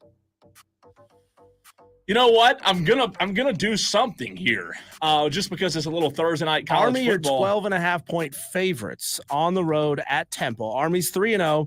Temple is 1-3. 12.5 is a lot of points, man. That's a lot of points. I don't know that I trust. Temple hadn't been good out of conference or in the American Conference either. Played one American game. Army has put up, by the way, 42, 24, and 37 points this year. Playing really good defense, as you would expect an Army team to do. Yeah. 14, 7, and 7. That's a tough play tonight, minus 12.5. 12.5 is a lot of points. I would almost play the home dog, man. Do I believe in Temple? No, but there's value in a home dog. Temple just beat the tar out of Utah State 45-29 last week. I don't know if that helps your decision-making there. Oh, it does impact it, right? Yeah. It does impact it. The Philadelphia 76ers announced plans to build a brand new $1.3 billion arena in downtown Philadelphia.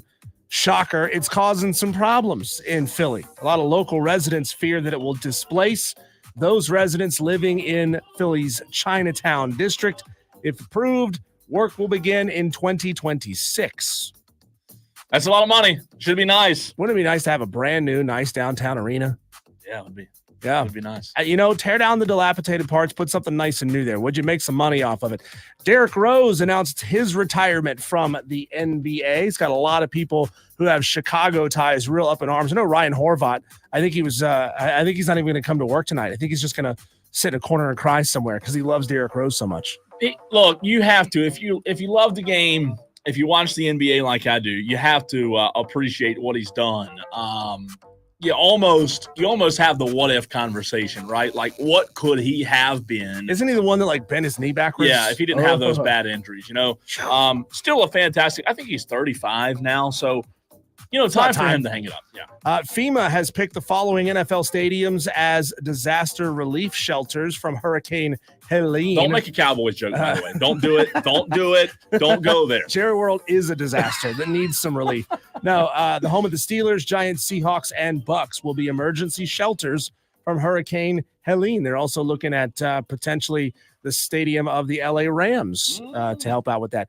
Indiana Fever and Caitlin Clark have been eliminated from the playoffs. Caitlin became the first ever rookie to record more than 25 points, 5 assists, and 5 rebounds in a postseason game since Cynthia Cooper did it back in 1997. But not good enough to make the Olympics. And finally, founder and president of Barstool, Dave Portnoy, pledges $3 million annually to find Michigan a quarterback in the transfer portal. Hey, there's one from UNLV that's available. Yeah. He would probably take he'd take the $3 million. You get him a lot cheaper than $3 million, Dave.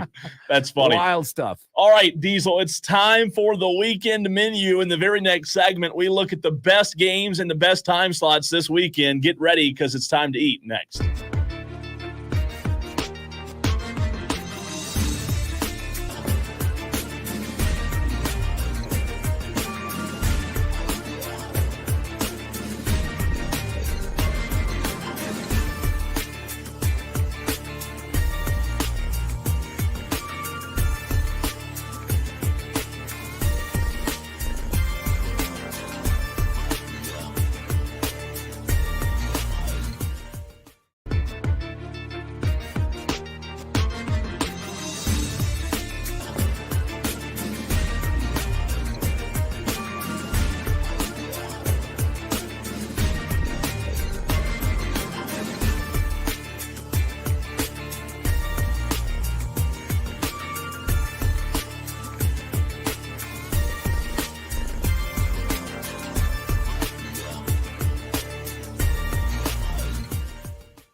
Diesel, it's time for the weekend menu. We look at the best games going on this weekend in the time slot so you know when to be in front of that television set, so you know when to be ready, so you know when to have those honeydews checked off. You know, get all your honeydews done. That way, when it comes time, you're ready to watch. It's called the weekend menu. You ready, Diesel? Yeah, there's some tasty games on the menu this weekend. And, you know, we're looking at this from the standpoint of a national scale, not a local scale, but a national scale. What are the tastiest, most interesting games in each time slot on Saturday?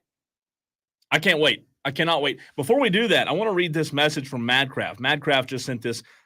Before we get into that, Diesel, you asked about the Braves during the break. Madcraft sent me this during the break regarding the Braves, who have a huge weekend upcoming. This tweet was sent out earlier today. The craziest thing, by the way, this comes from Beniter Buzz. Beniter Buzz says, Diesel, the craziest thing about all of this that is happening is that if the Mets clinch Sunday and have to fly to Atlanta to play with Atlanta needing one win to clinch, it would be in the best interest of the Mets to lose the first game on Monday because they've already clinched. The only possible thing that could be decided for them is seeding, and seeding isn't worth completely torching your bullpen.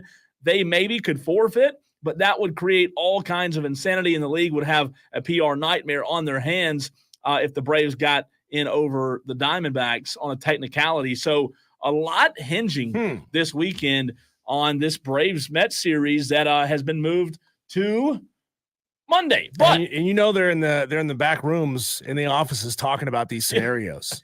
Should we tank to give ourselves a better chance later? Better seating, right? Like that God said, you don't want to kill your bullpen. But let's get into it, Diesel. The weekend menu. What time slots have you fired up the most? Let's start with the noon time slot, which we are considering the appetizer of college football, right? You know, you're trying to wake up those taste buds a little bit. You're trying to look and see what game is going to tickle those tongues and tickle those taste buds. So at noon on Saturday, Cole, I'm going to offer you 3 games. I'm going to offer you 3 choices, okay? Could I interest you in Kentucky at Ole Miss? Ole Miss hasn't faced anybody real this year. Kentucky, they got beat badly by South Carolina. They played a close one against Georgia. Could be potentially a compelling game. How about number 20, Oklahoma State at number 23, Kansas State? The only ranked-on-ranked matchup in that time slot. And then the story that maybe has a little extra cheese sprinkled on it, Northern Illinois at NC State. Which one of these are you going to take a bite out of? Oh, I like it. Yeah, you like the sound effects? I like that. One more time. I like that. I like that a lot. We got music. We got sound effects. I mean, look at us. We're big time. Stepping up. You know what? You have some ranked opponents there. Matter of fact, you have 3 ranked opponents. However, I'm not going there. Really? No. You're ordering off the menu. I'm ordering off the menu. I'm going Northern Illinois at NC State. Wow. I'm going with the unranked. Wow. And listen, NC State's not good. So you may ask, why would you pick Northern Illinois at NC State? Well, here's the reason. You and I watched the game where Northern Illinois took down Notre Dame, right? You and I were at Clemson in the press box. We were watching it on the phone. I want to see if Northern Illinois can be giant killers twice in one season. Do I think it's going to happen?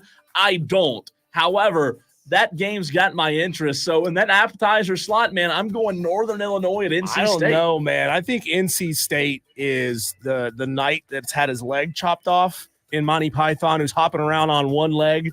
I'm not dead yet. 'Tis but a flesh wound. NC State is a deeply hampered team right now with a new quarterback without Grayson McCall. So I'm going to order off of this appetizer slot at noon. Oklahoma State. No.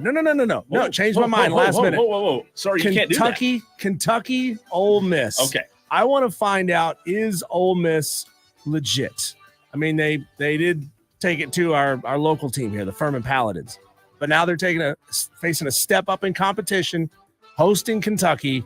I think that's the tastiest game in this slot. Correct me on something that I said a minute ago. I said I want to watch Northern Illinois at NC State because I want to see if Northern Illinois can be giant killers. Mhm. Is that wrong? Is NC State even a giant? Can No, you they're even not. use that? So maybe I can't. I correct myself there. Maybe you No, can't they're even not. use that term, right? Okay, let's go to the 3:30 time slot. These are our main courses, Cole. I'm going to give you 4 options here. Louisville at Notre Dame. That's number 15 at number 16. Okay.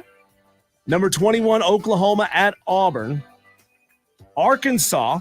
It's a game, Arkansas. They're 3-1 against number 24, Texas A&M, or Fresno State at UNLV. They have a The quarterback. story of the week. Quarterback. Who knows? Quarterback? I mean, the quarterback that just left them wasn't all that good. So maybe they'll actually get an improvement. So 3:30 time slot, not a bad time slot, by the way. No.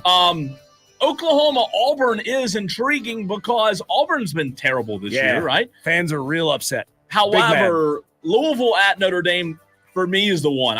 I really do believe Louisville's a good team, but I think that Saturday in this 3:30 time slot, I think that's when we'll really find out if Louisville's the real deal, if they can be a threat to Clemson, right? We talk about Clemson's schedule. We know Louisville's looming in the distance, but I think we'll know if Louisville can be a serious threat to Clemson or not based on what they do in this 3:30 time slot on Saturday. I'm with you. I'm also going Louisville, Notre Dame, because I want to find out, is Louisville real?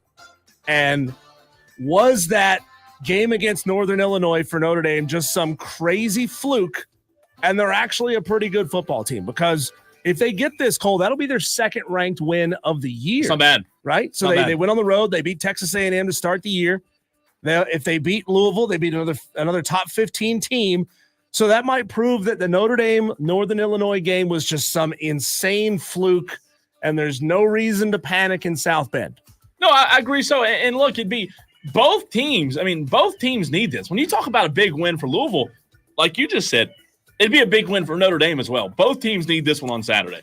And finally, Cole, we'll go to the 7:30 time slot. This is our dessert time slot, right? There's a lot of people specifically wait for dessert at their meal, right? You order a salad so that you can have that big slice of chocolate cake, right? At the end of your meal. Sometimes I eat dessert first. The 7:30 time slot, we got 2 ranked on ranked games. Number 19 Illinois at number 9 Penn State, or number 2 Georgia at number 4 Alabama. I'm going Illinois. I'm kidding. This one's not even a question, right? This one's not even a question in terms of what do I want my dessert to be. This is not going to be your typical cookie dessert. No. This is going to be the best dessert you've ever had in your entire It's one of those freaking like life. chocolate volcanoes it's that you gonna get be from great. the restaurant that just blows you away. It's a presentation piece, I right? cannot wait, man. Yeah. You know, I thought this game until this segment, I thought all week this game was at 3:30. No. I really did. Maybe I 7:30. was used to the It's your 3:30 nightcap. CBS time slot. Yeah. But it's the nightcap. Goodness gracious. That's fantastic. 7:30 kick.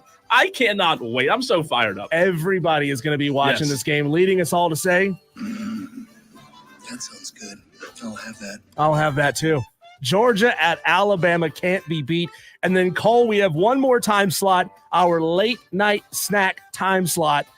Arizona, who I can't believe Arizona is not ranked. They've been pretty solid, against number 10 Utah, or number 8 Oregon at unranked UCLA. Late night snack time slot, 10 p.m. Yeah, it's when you go back to the doggy bag. Yep. There's a little piece of steak left in there. You want to finish that off. before you go Oregon, to bed. UCLA is the only answer here. I don't know how good Arizona is. I don't know if they're even good, right? Utah should roll in that game. Not sure what the spread is without looking, but I would imagine it 14 plus. Oregon, UCLA, Diesel, that's an attractive game for a 10 p.m. time slot. Is UCLA as good as they used to be? No. We know that UCLA is not anywhere close to being a competitive elite borderline football team. However, that's better than the alternative Arizona, Utah. Give me Oregon, UCLA. Arizona, Utah, by the way, is only a 10-point spread. I guess 14. I was off a little bit. Arizona's 2-1. Utah's 4-0. See, give me those 10 points. But the problem with Arizona is they've beaten up on some bad football teams.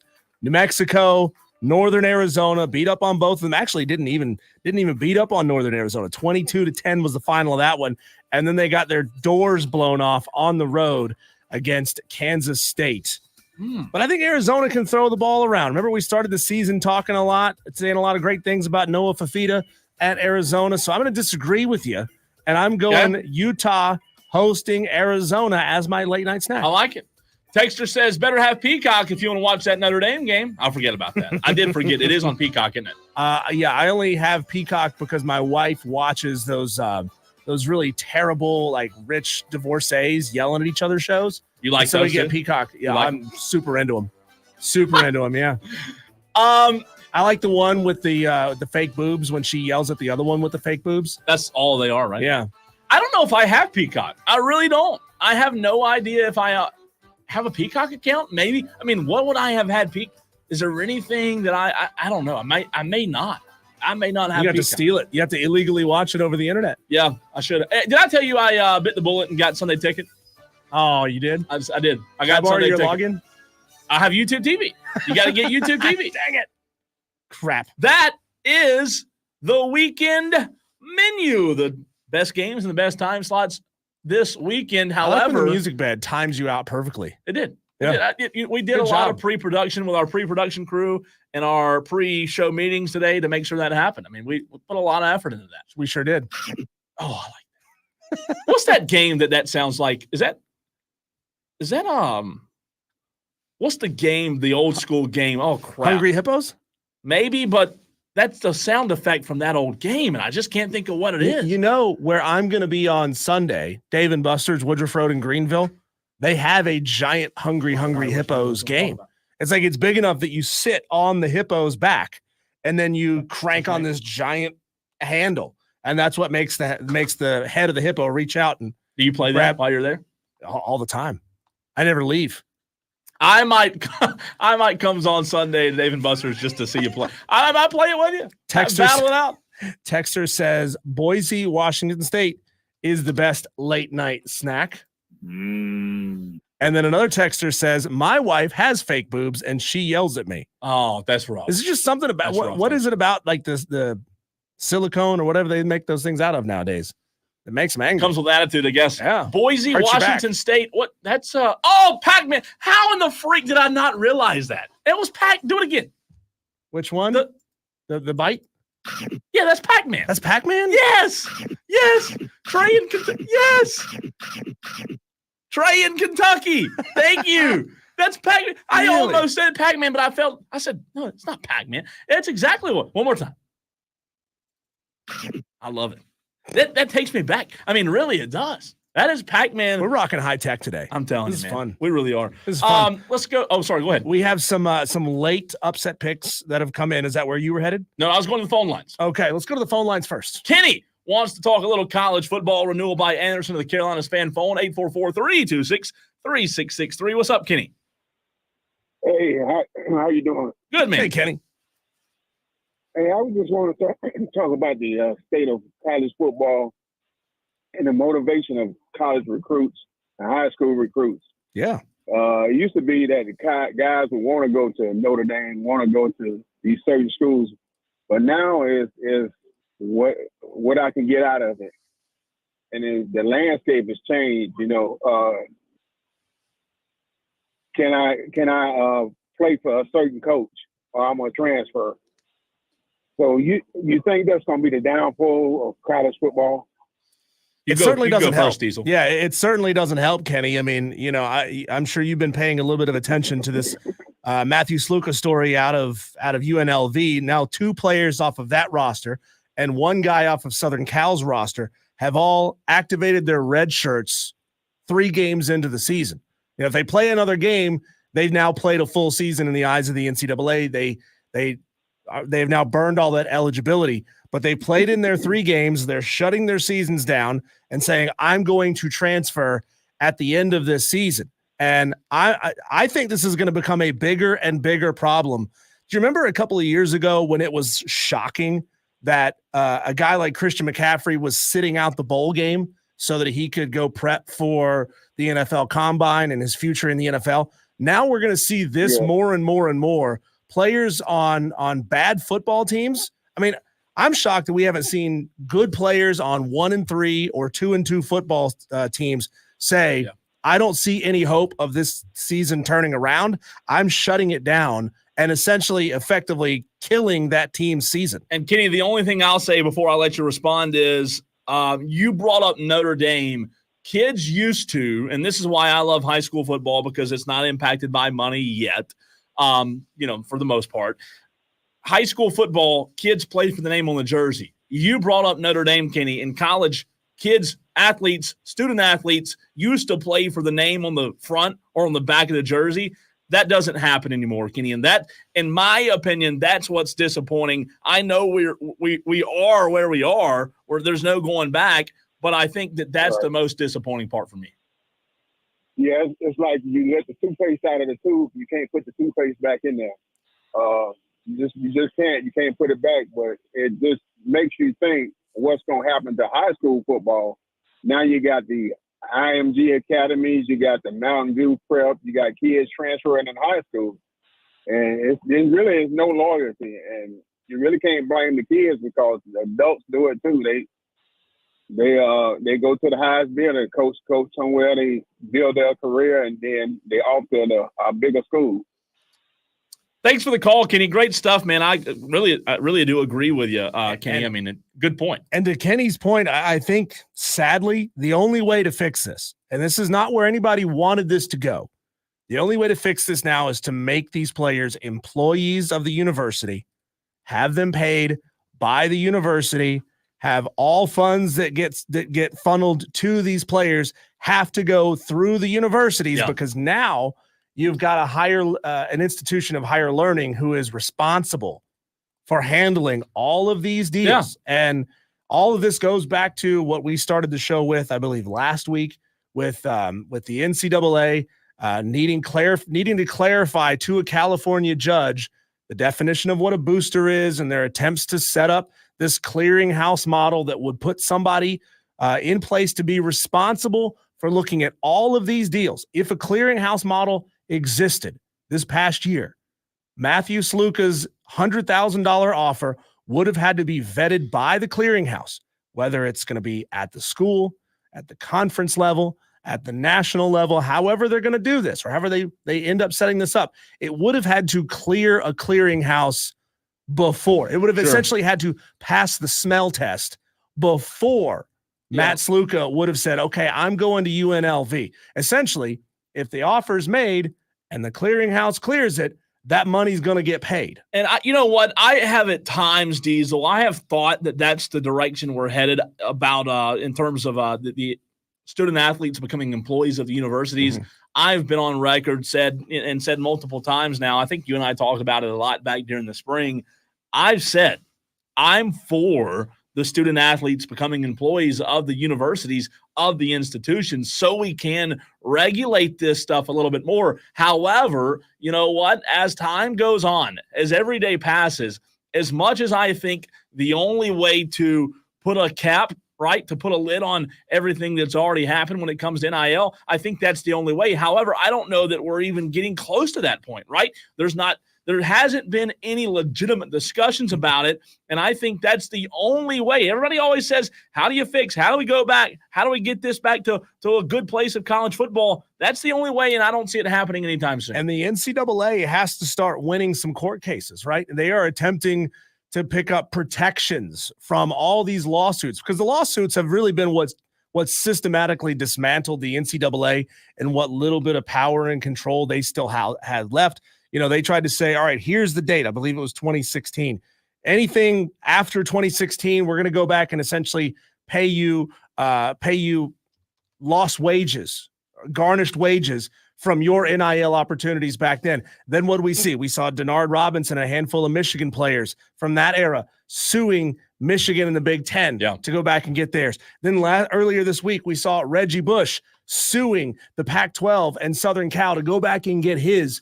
So the NCAA has got to get some form of legal protection from all of these lawsuits, or it'll just keep spiraling and spiraling and spiraling, and they'll never be able to put any rules in place. When we come back, Cole, let's talk the South Carolina Gamecocks. The odds for them to win the remaining games have been updated. We'll play a little game of high-low. Do we think the new updated odds are too high or too low? That's coming up next.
About to sneeze? This is a real sport. Watching Cole fight off a sneeze. I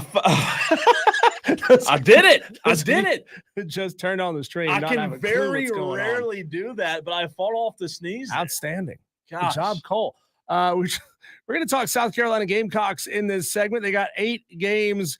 They got 8 games to go. What are the chances that South Carolina wins those games? Comparing what we saw in the preseason, the chances to win those games as of the preseason, now where they are after 4 games, that's the question. But before we talk South Carolina Gamecocks wins and losses, let's talk to Tom, who says, I hear you guys are talking Gamecocks. Got to call in. Tom, what's on your mind?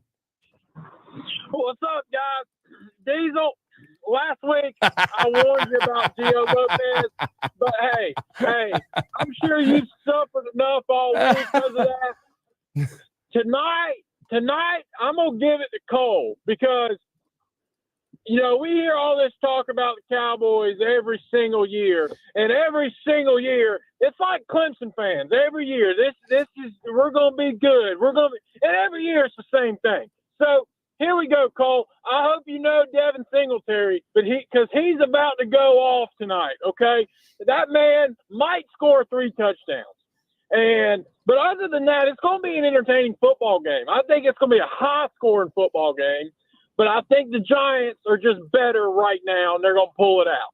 But you mentioned the Gamecocks and how many wins they're going to have. I've been telling you all football season, 9 wins, guys. And, you know, we look at the schedule, and, man, it is daunting. It is not fun to look at that schedule. But here's the thing. Sellers is healthy. He's going to get healthy this week during the bye week. And then they got Ole Miss, who the toughest thing they played was Cream Pie or Cream Puff City. I mean, they hadn't played nobody. Okay? Maybe Little Debbie. They probably played Little Debbie School up in Winston-Salem. But the Gamecocks are going to shock the nation next week. And I hope y'all are ready because that defense is going to shut Jackson Dart down, and the Gamecocks are going to pull it out. I hate bye weeks. I hate them. I told you last week. They were going to make LeBron James pull out his charities in Akron, and rumors are he's going to because of how bad they got beat. A lot of people in the state of Mississippi are going to be very upset next week, and I can't wait. But, Cole, I know it's been a rough start of the Cowboys year, and it's probably going to be rough tonight, but, hey, y'all got Dak, and that's all that matters. Go Gamecocks! I hope y'all have a great night. Thanks, Tom. Tom is prophetic, man. If he does it 2 weeks in a row, we're gonna have to start getting some spreads. There's no doubt. If the Giants beat my Cowboys tonight, I am. He said Singleton or Singletary. Devin Singletary, 3 touchdowns. There's no way he's not scoring. Tom's drawn. Ouch.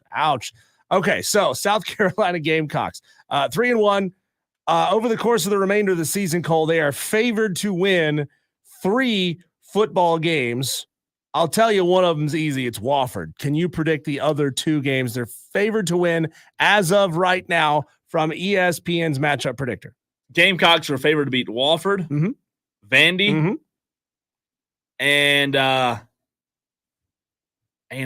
A&M. You're right. Gosh. Would you be shocked to know, though, Cole, that their chances to beat Vanderbilt have dropped by almost 10%? Well, since the beginning of the season. Gio Lopez, for real. No, not Gio Lopez. Sorry, that's the quarterback at South Alabama that just torched me.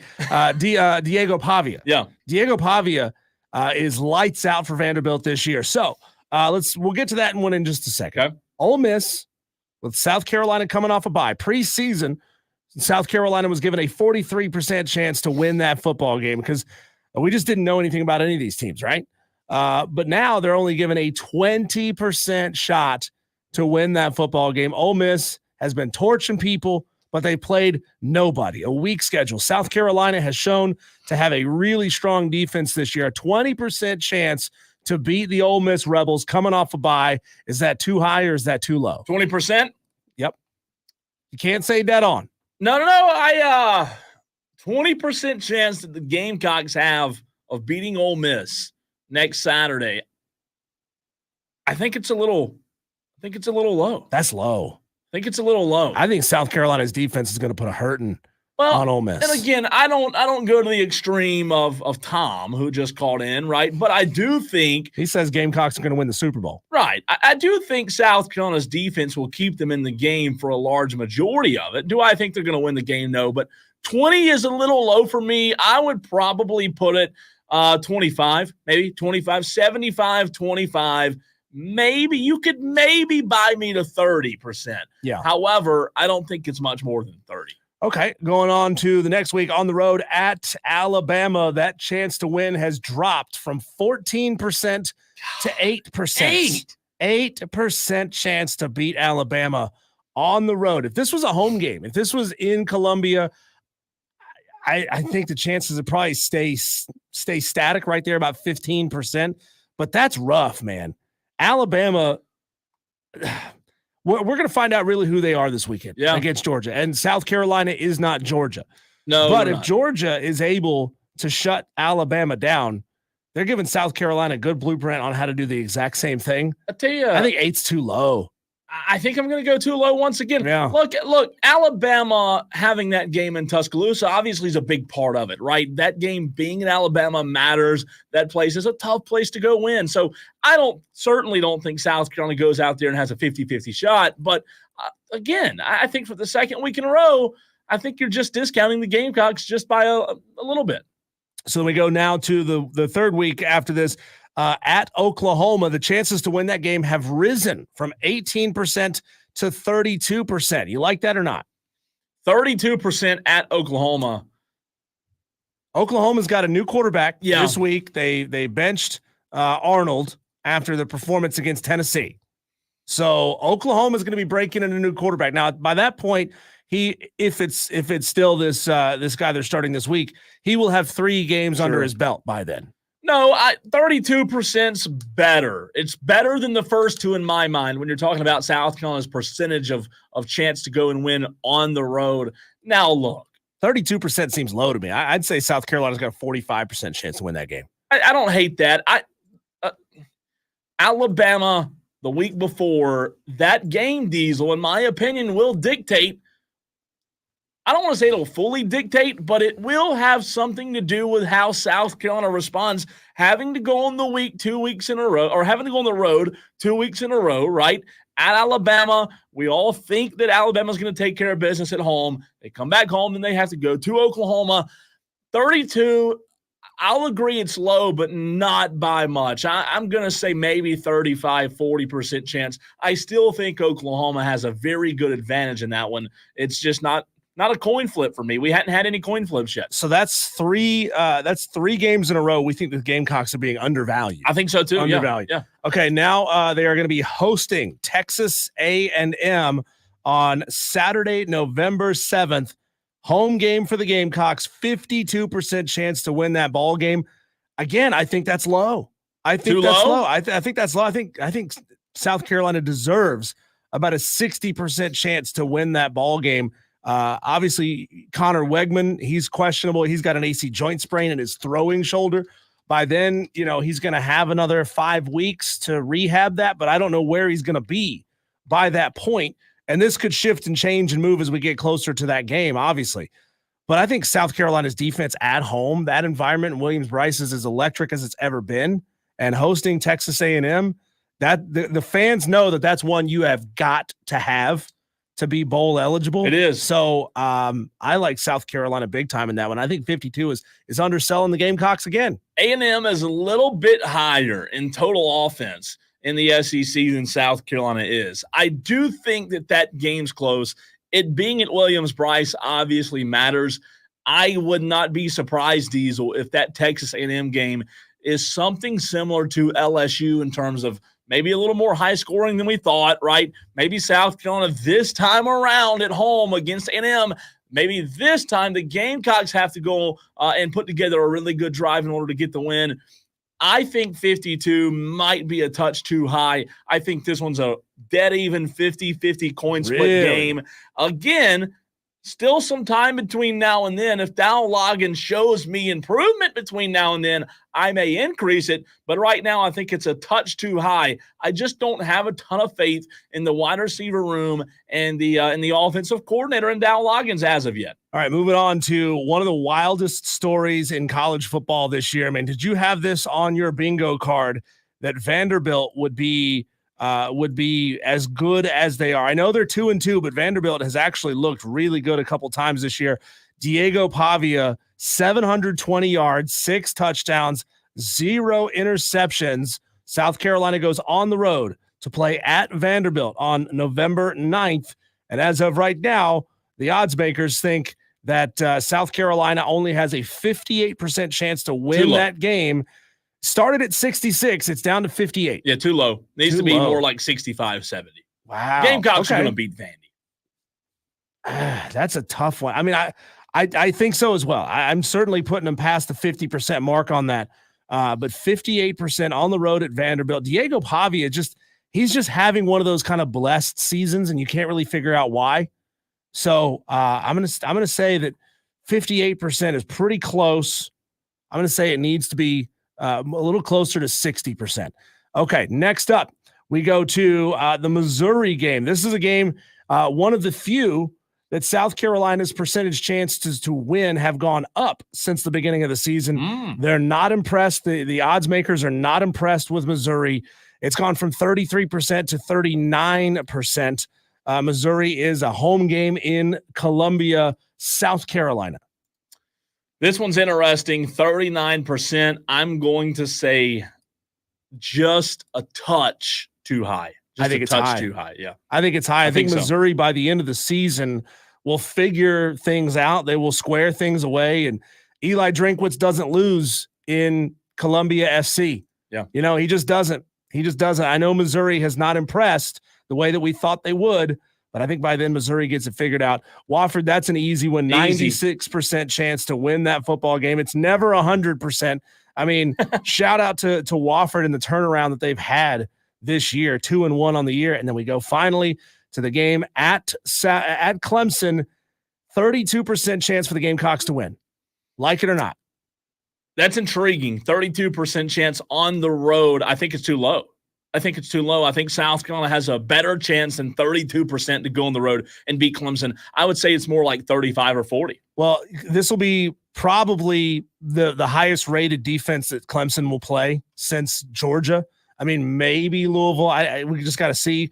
But I think South Carolina has a much better chance than 32%. I'd probably put it up more like 40, 45% chance to win on the road. It's interesting. At Clemson. Cowboys Giants tonight. Will I be disappointed tomorrow? So I'm hosting tomorrow. I'm hosting solo tomorrow is what I was trying to say. Diesel is out tomorrow. So tonight's game will dictate my mood for tomorrow, Diesel. I got to prep my liver for this bourbon and bacon fest. Oh, that's I'm going to be just chugging a lot of water, clean out all the silt and all the toxins so that I'm ready for bourbon. Cowboys Giants tonight. A unbiased preview.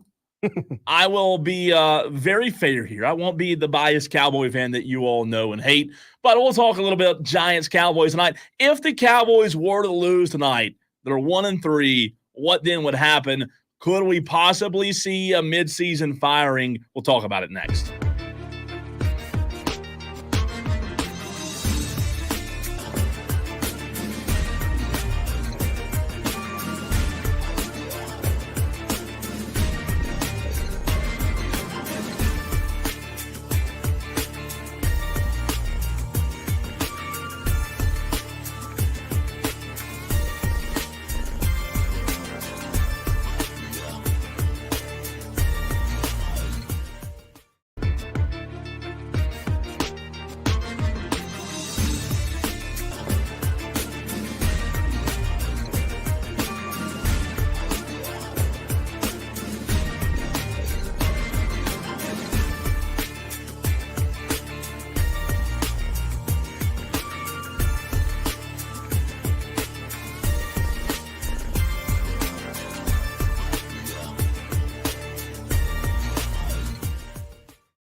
We're going to get to the Cowboys and the Giants tonight in just a moment. Want to go first quickly to the renewal by Anderson of the Carolinas fan phone, where Johnny wanted to get in on the Gamecocks conversation. Johnny, what's up, man? All right, so we're going to talk about the Cocks today. Okay. And it's quite simple. The Gamecocks going into Ole Miss next week is basically like a new rivalry almost with all the Juice Wales stuff. We all know that. And them coming into town, it's going to be hostile. And the Gamecocks do typically always find a way, no matter how good or bad they are, find a way to win a game that they're not supposed to win. And it will be against Ole Miss. I've been right about everything so far. I predicted a 3-1 start, and I've always predicted the Ole Miss game too as well. They'll win that game. And then, of course, we already know. I don't know why people are high on Vandy, saying that they're good. They lost to Georgia State. Well, Tennessee lost to Georgia State a couple years ago too. Yeah. I'm just telling you, it's still Vandy. It's still Vandy. Still Vandy. That's a loss. It's fair. That's a loss. We Put that on a T-shirt, Johnny. I was in like grade school. Ain't lost those since I was in like grade school. And then of course Wofford. That's an easy one to pick. You got Missouri. They'll probably end up they'll probably lose to Missouri because they always do. That's just what we do. Until they beat Missouri, I will always predict us to lose to Missouri. Who else am I missing? I believe there's one more at the end. Alabama. You got Oklahoma and Alabama. And then Oklahoma, I'm telling you right now, they're not good. Okay. I think South Carolina goes into Oklahoma and beats them by 2 touchdowns. Wow. So then Alabama and Clemson are the only two remain as you're rolling through these. Yeah, and you got Alabama's Alabama. I think that is our blowout where we just get blown out. And then I've already told you about the Clemson game. That wheels have fallen off already for Clemson. Dabo Swinney's feeling pressure. Lenore Sellers will not lose to Clemson. Every year he's a starter at South Carolina. He will not lose. Saying he's gonna go undefeated, or he will. Yeah, he's gonna do his 3 years, go to the NFL. He's gonna be a top pick, and he's not gonna lose to Clemson ever. And Cade Klubnik is terrible, and he's only balling out against awful defenses. Look at the statistics against App State and NC State defenses. It's awful. Johnny, thanks for the call, man. He's gonna marry Gabrielle Union, all that stuff, man. By the way, Juice Wells has 14 receptions for 274 yards this year, averaging 19.5 yards per catch, 4 touchdowns on the season.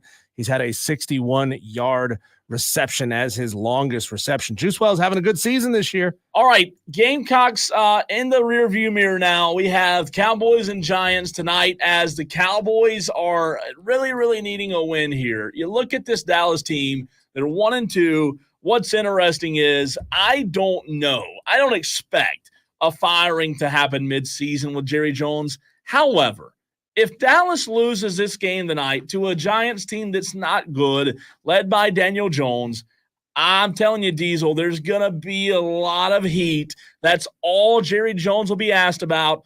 I do think Dallas wins. Dak Prescott's 12-2 against the Giants in his career, so he hasn't lost to New York many times.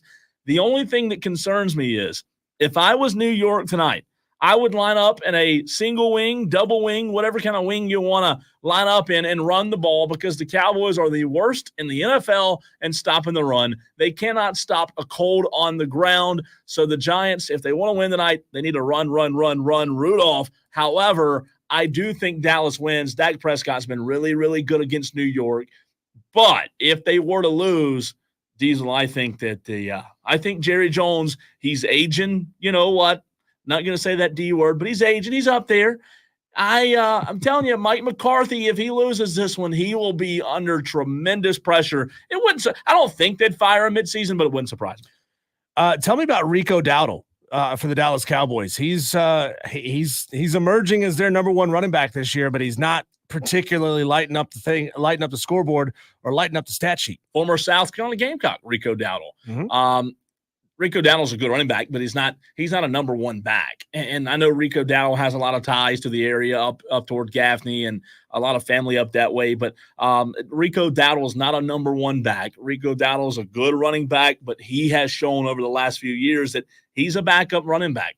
Ezekiel Elliott's not a number one back. Dalvin Not anymore. Cook, no, not anymore. He's old. Dalvin Cook's not even activated yet. So that's the problem, Diesel. Dallas can't run the football. And if you can't run the football and you can't stop it, it's not a good recipe for success. And I think they win tonight, but I think it's close. I really do.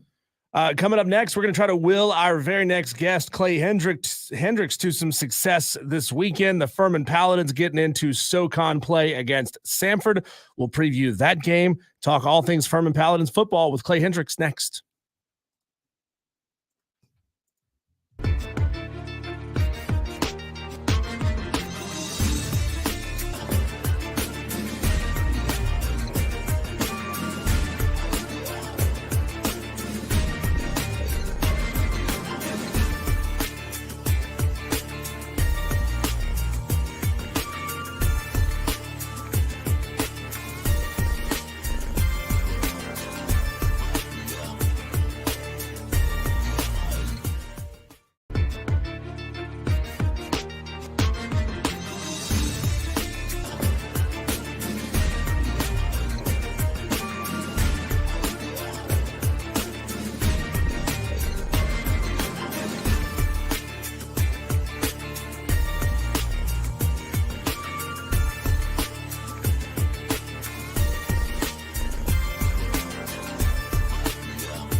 Conference play is here for the Furman Paladins this weekend, hosting the Samford Bulldogs. I'll be there on location. Hopefully I can give a little extra juju to our friends up there. Clay Hendrix, the head Furman Paladin in charge, joining us right here on the Fan Upstate.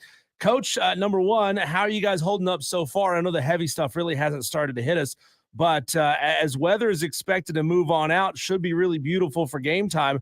What's preparation been like this week? I mean, are you able to get outdoors and install what you need to install, or are you having to do all that stuff inside? Well, we got outside until today. I mean, we altered our practice a little bit yesterday and went a little earlier, try to beat it, yesterday, which we did. Today we were forced inside. We actually went over to the indoor tennis facility, which is actually not a bad spot for us because the floor's not. Yeah, it's not. We just don't have anywhere to go. From an inside standpoint, even to do a walkthrough. So I try to avoid it at all costs. It's usually lightning that drives me in there, but today it was just so bad we could have gone to the turf. And I don't think we're going to play in the rain on Saturday, so I didn't want to go out there and be in it today. Coach Clay Hendrix joining us right here on the Fan Upstate. Coach, for those that don't know, maybe curious, could you walk them through what a schedule is on a daily basis throughout the week when you play on Saturday, for example, against William & Mary, how you guys have the practices scheduled throughout the weekend? On Sunday, do you have a day to recover? And then when you do that walkthrough that you were talking about? Well, on Sunday, we actually a couple of years ago, I'd never gone on Sunday, and we started going on Sunday. We just have so many class lab conflicts on Monday that's really hard to find the time to get everybody to practice and be able to put the game to rest. So we started on Sunday, and we started about 1 o'clock. We kind of used that 1 to 6 window, where we get treatment, we get a chance to watch the video from the week before or from the day before. We get a lift in, and then we get a little short practice, and we didn't get home till about 2:30 in the morning on Sunday, so that made it a little tougher. But Monday's the off day for the players. Tuesday and Wednesday are our big work days, and then our players also get another lift in on Wednesday. And I don't know, we start about 2:45. Our window's from about 2:45 to about 6:30 every day. We always start with special teams, go to position meetings, and we're on the field. And that's Tuesday, Wednesday. Thursday's a lighter day. Friday, we kind of much lighter day, a lot of meetings, do a team stretch. We have a little devotional share time we do every Friday afternoon, and then get a chance to eat together on Friday night. And, we're a lot of creatures of habit. So, I mean, we pretty stick to the same formula as much as we can. Coach, I saw an interesting article about Kirby Smart earlier today on ESPN.com. It was titled Evolve or Die. I wonder from you, how has this offense evolved to now first-year starter Trey Hedden? So how's it evolved so far this season? How do you think it should evolve by the end of the season and maybe even into his next 2 or 3 years? Well, we're certainly better. I mean, he's now started. I guess he's actually only started 2 games. Played a good bit in another game. So, I think we're getting better there. I don't know how to make a true freshman quarterback grow up other than just experience. And, he's made of all the right stuff. He's really talented. He really cares. He works at it. He spends a lot of time of his free time in there watching tape. Really bright kid. So, I think it kind of, our whole team, I told somebody last week, we took 65 kids to William & Mary, 31 of which were either true freshmen or redshirt freshmen. So, we had 41 seniors a year ago. I think we got 8 kids out for the year. So that's 50 kids we don't have that we thought we would have had some of. And so, it just kind of is what it is. But our kids are doing the things we need to do to get better. I like the trajectory we're on. We're not where I want to be. But I think we're in a good position. We start conference play, and I think we're prepared for this. I mean, we've been in some tough situations too. So I think we worked for this. We're prepared for it, and really nothing before now really matters. And our goal is simply go play our best game on Saturday. Coach, what were your biggest takeaways from the William & Mary game this past weekend? I mean, you guys got off to a fast start, 14 points in the first quarter. What were your biggest takeaways to your team and staff after that loss? Well, I think when you look back at it, number 12 team in the country, really old football team on the road, their place. I didn't think we played particularly well, but we had every chance in the fourth quarter to win the game, and so we're creating some explosive plays offensively. We just got to get better at some of the details. We continue to hurt ourselves. We didn't have our best game or didn't play like we're capable of playing. We were right there with an opportunity. I think we had 2 possessions inside the 10 in the fourth quarter, and we got 3 points, and they got a late touchdown there right in the last minute of the game. So, we put ourselves in a good position. We just got to continue to, stop hurting ourselves. And again, I think we're ready for this. We just got to go put it together, and that should give us confidence that if we do go play well, I think we can line up with anybody in our league. Joined now, as we are each and every Thursday, by Clay Hendrix, head football coach at Furman. So this week you're taking on Samford. They've gotten off to a little bit of a slow start, 1-2, and their performances have kind of been all over the map. How much of your game planning for a team like Samford relies on watching what their opponents did to them to stop them versus how much of it is focusing on doing what it is you do best? Well, I think you always try to pick things, offensively or defensively. Maybe somebody had success against their opponents. So you're always looking at that. You know what? I think they're kind of similar to us. New quarterback. They had a great quarterback there for 2 years in a row. Chris Hatcher, the head coach. He's a, Mike Leach's disciple from way back. And, that's who they are, air raid. I'm not sure the guy right now is exactly the total air raid. He's a little more athletic guy. They're going to run him a little bit more. So they look a little different offensively. They played an SEC opponent like we did. Lost kind of a shootout game the first game. Won a close game, but they had a bye before us too. So, and I don't know. Sometimes that's good. Sometimes it's not. But I don't know. I think we're in similar spots now. They're a little different place. They've taken more of the transfer approach. I think I counted 46 transfers on their roster. They did that 2 years ago. Had a lot of success with it, and they've kind of continued that trend. But I'm sure they're feeling the same way about us. So I think both of us thinking we have a good chance to go be 1-0 in the Southern Conference and continue to get better. And certainly we're happy to be back at home. It's been a really tough month with our travel and 3 night games too, which are on the road, and so that's been challenging. But I like where we are. Just at least the trajectory, and we just got to go put it together. Coach, you talk about being back at home. It's family weekend this weekend here in Greenville as Furman is facing Samford. Look, you talk about a tough past month, but Coach, you're looking at a Samford team. You guys won the SoCon last year. The year before that, they won it. 2 of the top programs. This is, in your opinion, got to be pretty tough to start conference play, starting it off with a bang, if you will. Yeah, I really think our league. I've watched enough teams throughout the year, and I think that there's some people that are down on maybe a couple of teams that were picked high in our league to start with. But I think if everybody else had played their schedule, they would have a similar record. So I don't think you can put a whole lot into that. And yeah, when I was talking tough month, it was the teams, but a little bit of the travel and stuff. We are at home 3 of the next 4 weeks. We do have some of the better teams coming up on our schedule.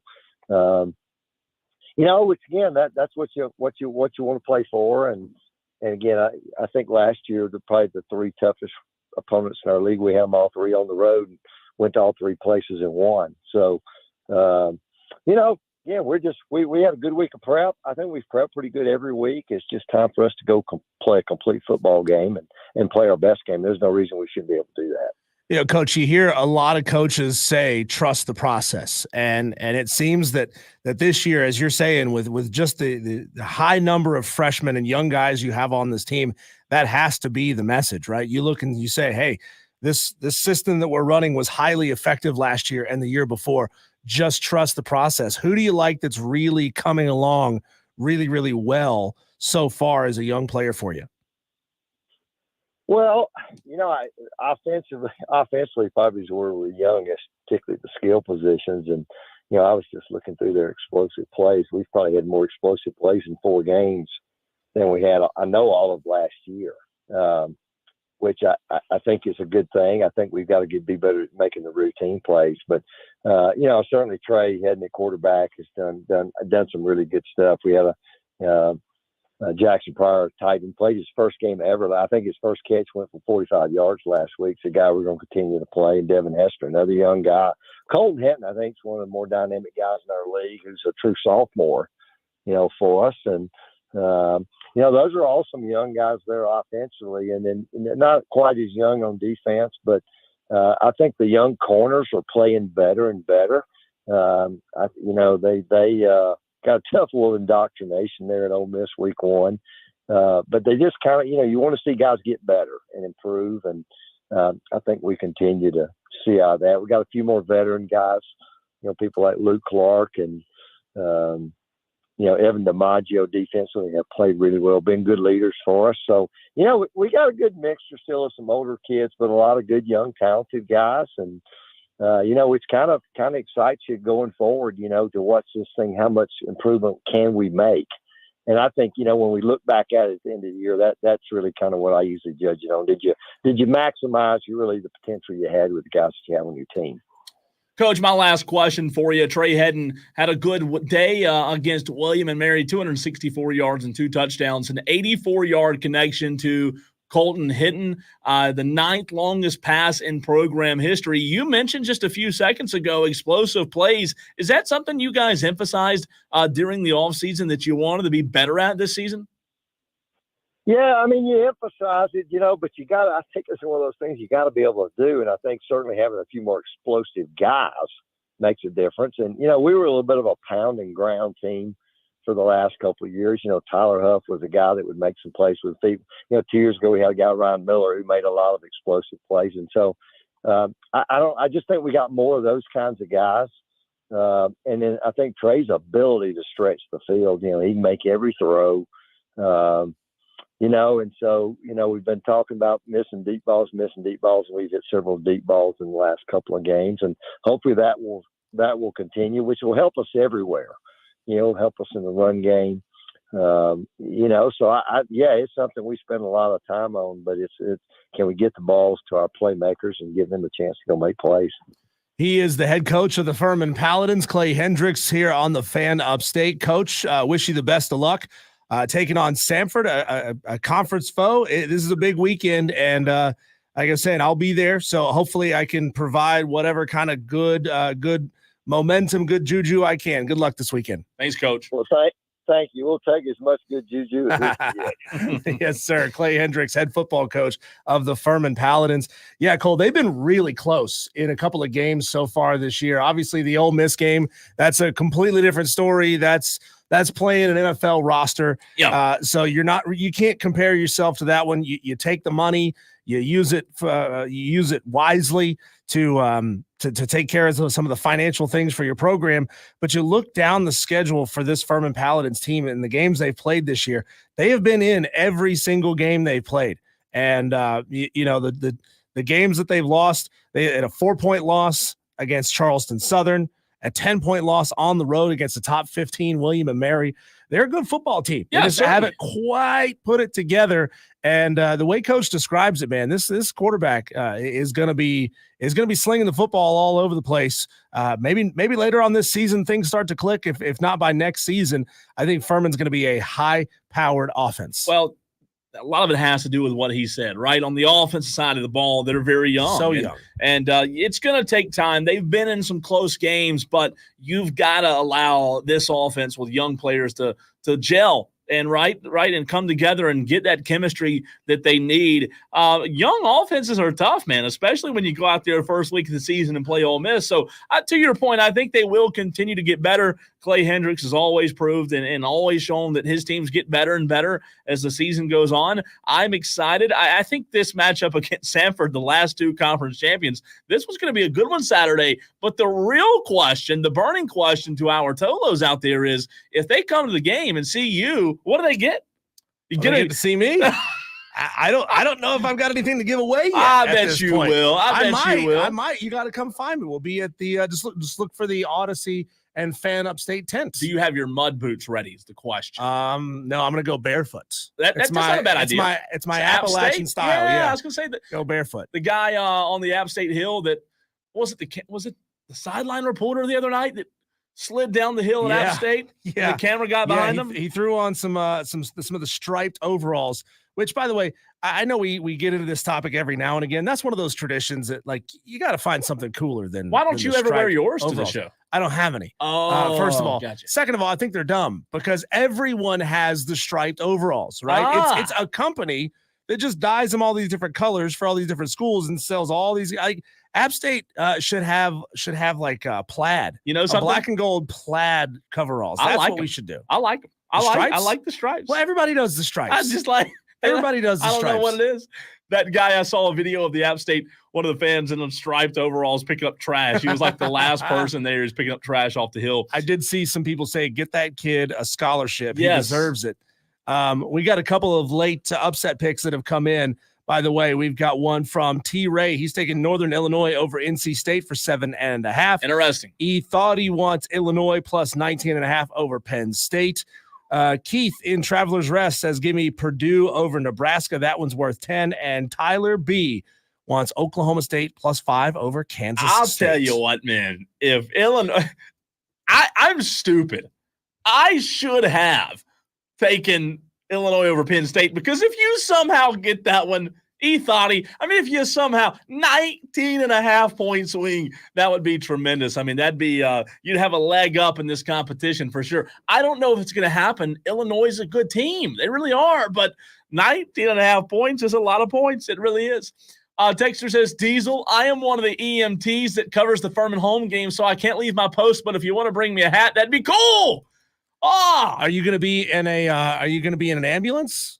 Should I look for an ambulance? I guess I would assume, right? I can't wait to hear Diesel gave the wrong guy the wrong hat. They gave the wrong guy the wrong hat.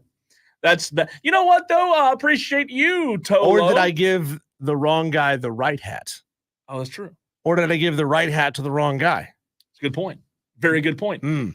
I like it. All right, Diesel, the Carolina Panthers, an interesting matchup this weekend with a team that's over. A team that's winless in the Cincinnati Bengals.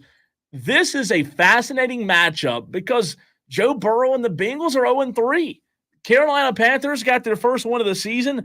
I'm not sure if I'm rolling with the Carolina Panthers. I'll just tell you this.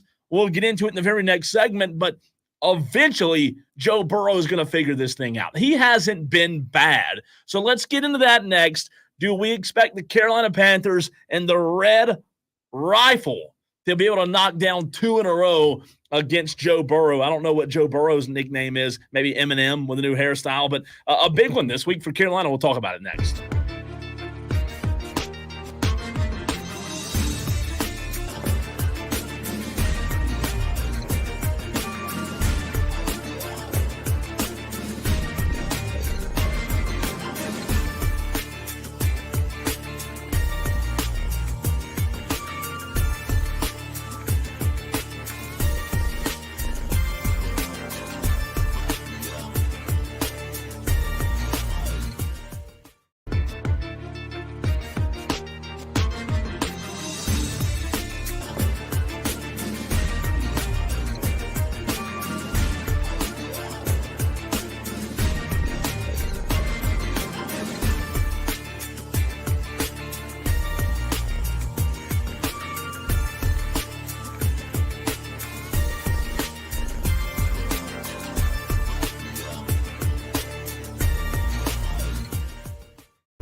A big one this weekend for Andy Dalton, the Red Rifle, and the Carolina Panthers, Diesel. As you know what, just the other night, I watched Cincinnati. I watched Joe Burrow. And, I think you and I talked about it. Joe Burrow doesn't look like the problem. He doesn't look like the reason that the Bengals are 0-3. However, I do have a theory, and it may just be a dumb theory that I have, and there may not be any truth to it whatsoever, but I have a theory that eventually a good team with a good quarterback is going to figure things out. Maybe it's too late in the season for that. I say late in the season. Maybe it's too late to turn things around after an 0-3 start. Let me put it that way. It's still early in the season, but an 0-3 start, you're in a massive hole if you're Cincinnati. Now, all of a sudden, this game becomes very interesting, Diesel, on Sunday as the Carolina Panthers are trying to get their second win of the season. It would be 2 in a row, Panthers and Bengals on Sunday. A very interesting game, but the question that I want to start off with, in your opinion, now that Andy Dalton's at the helm, is this a winnable game for Carolina? It is. It is because the Cincinnati defense has given up a lot of points. They gave up 16 in week 1, a loss to the Patriots. They gave up 26 in week 2, a loss at the Chiefs. And then they gave up 38 to a rookie quarterback. I mean, they made Jaden Daniels look fantastic. Yeah. And Jaden Daniels obviously deserves a ton of credit for the way he played against the Bengals a couple nights ago. But the Bengals defense really is putting this team in a tight spot, man. And they've given up more and more points every single week. I would certainly expect that number to come down for the Bengals defense and for the Carolina Panthers offense. I don't see them putting up they put up 33 or 38 points last week. I see that number coming down, maybe 24, maybe 20 points. And the question is, can the Bengals play good enough defense, and can the Panthers, can they play good enough defense against this Bengals team, who is also scoring a lot of points? They've scored 58 points in their last 2 games combined. So it's going to be on this Carolina Panthers defense to step up and have the same kind of performance that they had last week. Ultimately, it's going to be on that Panthers D. If they can slow the Bengals down enough, Andy Dalton might actually get a little bit of revenge on his old team. Well, that's a good point. Joe Burrow and Andy Dalton were the only 2 quarterbacks to throw for 300-plus yards and 3 touchdowns last week, and I don't think the scoring is going to slow down. Former Bengals quarterback Andy Dalton that you just brought up, Diesel, he's 2-1 all-time versus his old team. You would think that there would be added motivation this week to try to keep his old team winless. I don't think either defense is in a good spot here. I really don't. I think Cincinnati has done enough to pick up momentum. They have the Ravens coming to town next week. Cincinnati is in a very similar spot that the Dallas Cowboys are in a spot below 500. Well, that and in a spot where they have to win now because the next few games are about to get brutal. Cincinnati's the better team. I know the better team on paper doesn't always win the game, but I think this is going to be, I don't want to call it a shootout, but I think it's going to be somewhat high scoring, and whatever offense Sunday, Diesel, is most efficient, whatever playmakers can show up for their quarterbacks, I don't think it's going to come down to the quarterbacks. I don't think it's going to come down to Burrow versus Andy Dalton or vice versa. I think it's going to be a matter of the playmakers showing up for the respective quarterbacks. Both defenses are going to give up a lot of points. I see this game being in the high 30s, if not low 40s. I think you're going to see a lot of points on Sunday. I just don't have a good feeling about the Panthers offense. Do they have enough horses to go 2 weeks in a row and put a very good performance on the field Sunday? Yeah, here's going to be a big problem for the Carolina Panthers. They don't have Adam Thielen. Adam Thielen's out. He's on IR. He's not expected back until late October. Deontay Johnson, the wide receiver, had a phenomenal game last week. He's questionable for this game. He is expected to play, but as of right now, current status listed as questionable. So if he's still a little bit banged up from this past week, that could certainly slow him down a little bit. So there you are. You're down you're down 1.5 of your best wide receivers, essentially. So that's going to be a big problem for them. Also, Damian Lewis, the guard, he's questionable for this game. Is he going to be hobbled a little bit? So are the Bengals going to be able to get that pass rush on Andy Dalton and make him uncomfortable? Now, on the other side of things, for the Cincinnati Bengals, Cole, you got tight end Tanner Hudson. He's out. You've got a lot of defensive guys who are questionable or out. Trey Hendrickson, defensive end. Offensive tackle, Trent Brown. Defensive tackle, Sheldon Rankins. Defensive tackle, B.J. Hill. A couple of guys who are a little bit banged up for the Cincinnati Bengals. And on a short week, that could actually compound and that could create some problems for the Cincinnati Bengals. I see this game as more of a coin flip, given where these teams are and the personnel that they've got that have been a little bit injured coming into this game. I see it as a little bit of a coin flip.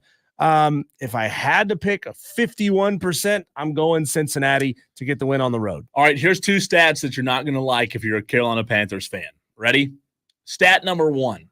The Carolina Panthers have lost 6 straight games against AFC North opponents. Newsflash, the Bengals are in the AFC North. Newsflash, none of those games matter because it's not the same teams. Huh? Yeah, they matter. It's a new season. It's a trend. It's a new season. They can't beat the AFC North. Oh, ask those in Vegas because they use them. One more stat that Panther fans won't like. The Bengals are 9-1 straight up in their last 10 games against NFC opponents. The Bengals have owned NFC opponents. I don't know if it's just a better brand of football that they're playing in Cincinnati, but they've been very dominant, and the Panthers haven't been good against the spread. They're 6-12 against the spread in their last 18, especially as underdogs. They've been bad. But Diesel, to your point about the injuries, there are some injuries on the Cincinnati side that are going to be, very important factors. Von Bell, if he's back Sunday, that's going to be a big boost for Cincinnati. I just think at the end of the day, Joe Burrow is going to somehow will this team to win. And again, like I said a few minutes ago, I think he has the better weapons around them. I do think, though, you and I repicked the Carolina Panthers schedule just a few days ago.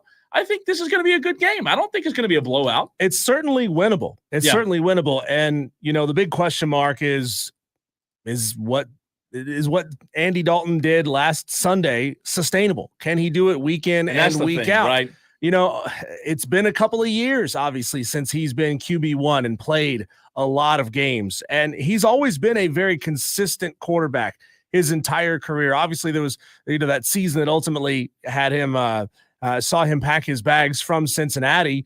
That was a bad year for Andy Dalton, but he's kind of been a journeyman ever since. It's never really been his team.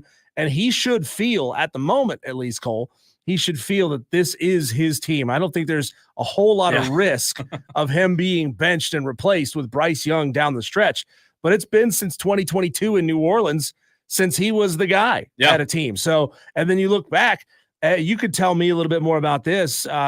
Maybe it was injury that took him out the 2020 season when he was in Dallas. He played 11 games. Was that a truncated season, or was his season truncated by injury? Yeah, he was filling in for Dak. Dak got hurt. Andy Dalton was the backup. Andy Dalton did a very good job as the backup in Dallas. He was not bad at all. And in fact, he won a few games that year. And like you said, he's a good quarterback. There's no doubt. You have a soft spot in your heart for Andy Dalton? No, none. No, zero. Especially because he's a redhead. Now, I do want to ask this question. Wow. This is a ginger hater. Sorry. This is a fascinating question. Again, might disappoint the Panther fans, Diesel, but worst case scenario here. Let's think worst case scenario. Hypotheticals. Everyone loves to talk in hypotheticals, right? Let's say we see the complete opposite on Sunday from what we saw this past Sunday. Andy Dalton, doesn't look good. The Carolina Panthers struggle offensively. They can't move the football. Obviously, Adam Thielen not being there might have an impact on that, but let's just give a good old hypothetical that Andy Dalton throws a few picks. He doesn't look good. Joe Burrow, Diesel, and the Bengals, they come alive. They get hot. They blow them out in Bank of America. If that happens, big if, I don't think that's going to happen. But if it did and Andy Dalton looked bad, do they start having conversations about Bryce Young, or do you believe that Bryce Young's on the bench for the rest of the season? He's on the bench for the rest of the season. Really? I mean, you can't. First of all, I don't think it'll happen. I don't either. Because Andy's a consistent enough quarterback.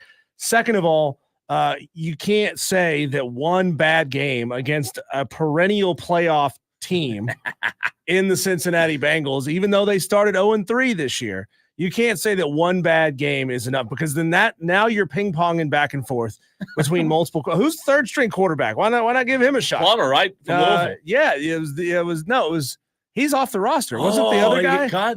Wasn't it the other guy that that's back on the roster that played pretty well in the preseason? No, I mean that's the height of insanity of trying to shuffle these players around.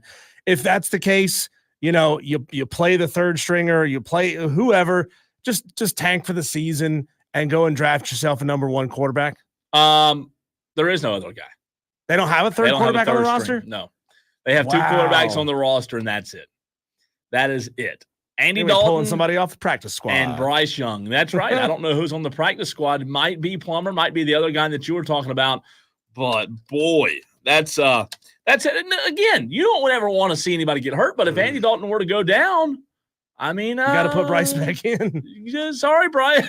God, wouldn't that be the worst? I mean, imagine this. Watch him start playing well and then have a season-ending injury. That's what I'm saying. Imagine this. Fourth quarter, okay? Fourth quarter. No. I'm just painting the picture. No. Listen, I'm not trying to. This franchise is so cursed. Fourth quarter, Bank of America on Sunday. The Panthers have a 1-touchdown lead. Okay? Touchdown pass from Andy Dalton. But on that touchdown pass, he goes down. He gets hurt. The Bengals come back, tie the game. Bryce Young comes in overtime. You know what's the bed. And you're stuck. You almost beat the Bengals. I hate to do that. I hate to be that guy, but wouldn't that be just so depressing? I mean, he shows signs. He shows flashes, Diesel, of promise, and man, that'd be brutal. But I don't think that's going to happen. I don't think so. I don't either. I think this is going to be a really good football game. I do think the Bengals end up winning it, but Carolina Panthers, God, the fans need a home win so bad. And also, I agree with you. Sunday, Diesel, is important, not only in terms of what Carolina does. They're out of the conference, so it's not make or break, but New Orleans plays Atlanta. So a big division game on Sunday as the Saints and the Falcons battle it out at 1:00. You're out of conference playing the Bengals, so you might have a chance to look pretty good. Well, the grounds crew is going to get their money's worth this week. Obviously, they're going to have to clear that field. You think it's tarped right now? You got to think so, right? I mean, if it's not tarped, it's going to be real muddy. But, I mean, still, they're going to have – you better hope that the drainage systems are working overtime, getting that water out of Bank of America Stadium. If not, man, it's going to be a sloppy, nasty mess. Let's see what other games Sunday draw your interest, Diesel. Can I interest you Sunday in the Eagles versus the Buccaneers? Jalen Hurts versus Baker Mayfield, in my opinion, a very intriguing game at 1:00 and the same time frame on Fox, but because we live in Carolina, we'll see the Panthers. But Eagles-Bucks, pretty good matchup there. Yeah, that's a solid one. Baker had a downturn this past week, and can Baker kind of pick it back up, right? I'm looking forward 425. Actually, I'm looking forward to the whole day. Sunday is filled with fantastic football games. Chiefs-Chargers at 425, and then Bills-Ravens at 820. I'm trying to find out here what – I found a live webcam of Bank of America Stadium, and the weather in Charlotte is just as nasty as it is here. Yeah. But they cut off the camera right at the bottom of the lower section, so we can't tell. Can you send them an email and see if somebody can go up there and tilt it down? I mean, this camera is up there, man. It's mounted. It looks like it's mounted on top of the scoreboard. Oh, I think that's Dave Tepper's eye in the sky is what they call it. Okay. Good old Dave. Good old Dave. Pretty view of downtown Charlotte, though. But it's not pretty right now, though, is it? No, it's a mess out there. Hey, Tolos, be safe. Let us know, man. If you're seeing some bad stuff, let us know so we can, spread the word, help other Tolos stay away from. I'm sure down trees, power lines, things like that. Down trees tomorrow. I think tomorrow's the day the wind's supposed to get up bad. So tomorrow I may be playing meteorologist here, and are you going to sleep here? No, but I think I'll be able to get home tonight. I think so. When we come back, speaking of nasty situations, Cole, the fight over Ohtani's 50th home run ball. I don't know if you've heard everything about this story and how wild this is getting, but hey, whose side are we on? Who do we think will ultimately get the ball? That's coming up next.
Tolos, get us your upset picks. You got about 3-4 minutes left to get them in today, or you could send them in tomorrow when Cole is going to be here riding solo. I will be on vacation, sitting my happy ass at the house, weathering a storm. I'm supposed to be playing in a golf tournament, and then, of course, a hurricane hits. Yeah, I was going to say, playing in a golf tournament. Y'all probably aren't going to play tomorrow. What the hell?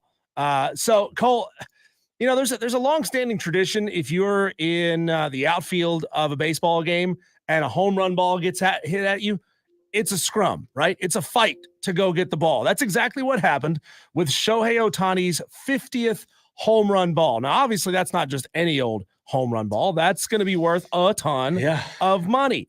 There's a story right now where an 18-year-old fan named Max Mattis is suing a collectibles marketplace called Golden Auctions and an individual named Chris Belansky for ownership rights of Shohei Ohtani's 50th home run ball.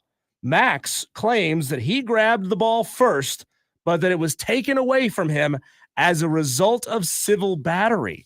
He claims that the ball bounced under a table, that he grabbed it, but that someone, that would be this Chris Belansky guy, grabbed his hand and held it between his legs and took the ball out of his hand. I don't see how this kid has a leg to stand on, legally speaking here. It's a scrum for a baseball. You know, I would have said, look, you're soft. You know, you maybe start doing get one of those hand clamps. Yeah, just like in football. I mean, I saw it last night. If you jump on a fumble, Diesel, you hold on to the ball until they separate you. Like he let go of the ball. I mean, I don't see get over it. You're weak. Work on your grip strength, would you? You know what? I mean, come on. His attorney claims that he was, quote, able to firmly grab the ball in his left hand, successfully obtaining possession before Belansky wrapped his legs around Max's arm and used his hands to wrangle the ball out of Max's hand, stealing the ball for himself. Now, the suit requests that the ball or any cash proceeds from the sale of the ball be held by a third party until ownership of the ball has been determined by a court. The sale is set to open for bidding Friday on eBay. That would be tomorrow, with an opening bid of $500,000.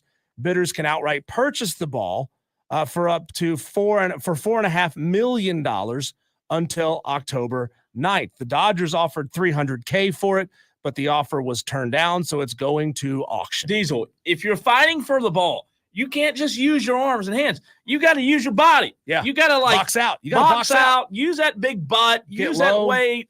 I mean, like knock them around left and right. You can't just reach down there with your hand and grab the ball. Yeah. I mean, don't get me wrong. That's a lot of money. That's a lot of money. $500,000. I'd be mad too. I would. I'd be mad too. In the video, we can't really play the video because I think there's some profanity in it. And you see the kid when the ball gets pulled out of his hands. And this Chris Belansky guy is like, I got the ball. I got the ball. The kid just lets out a real audible fudge, right? He said fudge. Yeah, he says fudge. Sorry, kid. Like you should have held on to the ball. You should have dove on it. You should have wrapped up, go shrimp mode. Put it in your pants. Put it down your pants. Yeah, put the ball in your pants. Yeah, but so I don't know how this is going to go to claim that there was civil battery. You've got to prepare better. Like you got to bring pepper spray or something or Clorox. And when that ball comes, you got to start just spraying like bees. I mean, spray all of them out, kill them if you have to. I mean, that ball's worth $500,000, $500,000. You've got to go to all extremes to get that baseball. Dan B says, why is this 50 home run ball worth so much? Well, because Shohei Ohtani is the first player to ever reach 50 home runs and 50 steals in a season. He's gone and hit a couple more home runs after that. I see your point, but it's the milestone of 50-50. Like, is it whatever he lands on his last home run, and it's the 55th home run and his 53rd stolen base, that ball's going to be worth a lot of money too, but it's not the 50-50 ball. Scotty Mack says, give me Oklahoma State +5 over Kansas State. Small steps to the top, baby. I like it, Scotty Mack. We appreciate you. Diesel's off tomorrow, so Tolos, come ready. I'm coming after you tomorrow, right here on the Fan Upstate.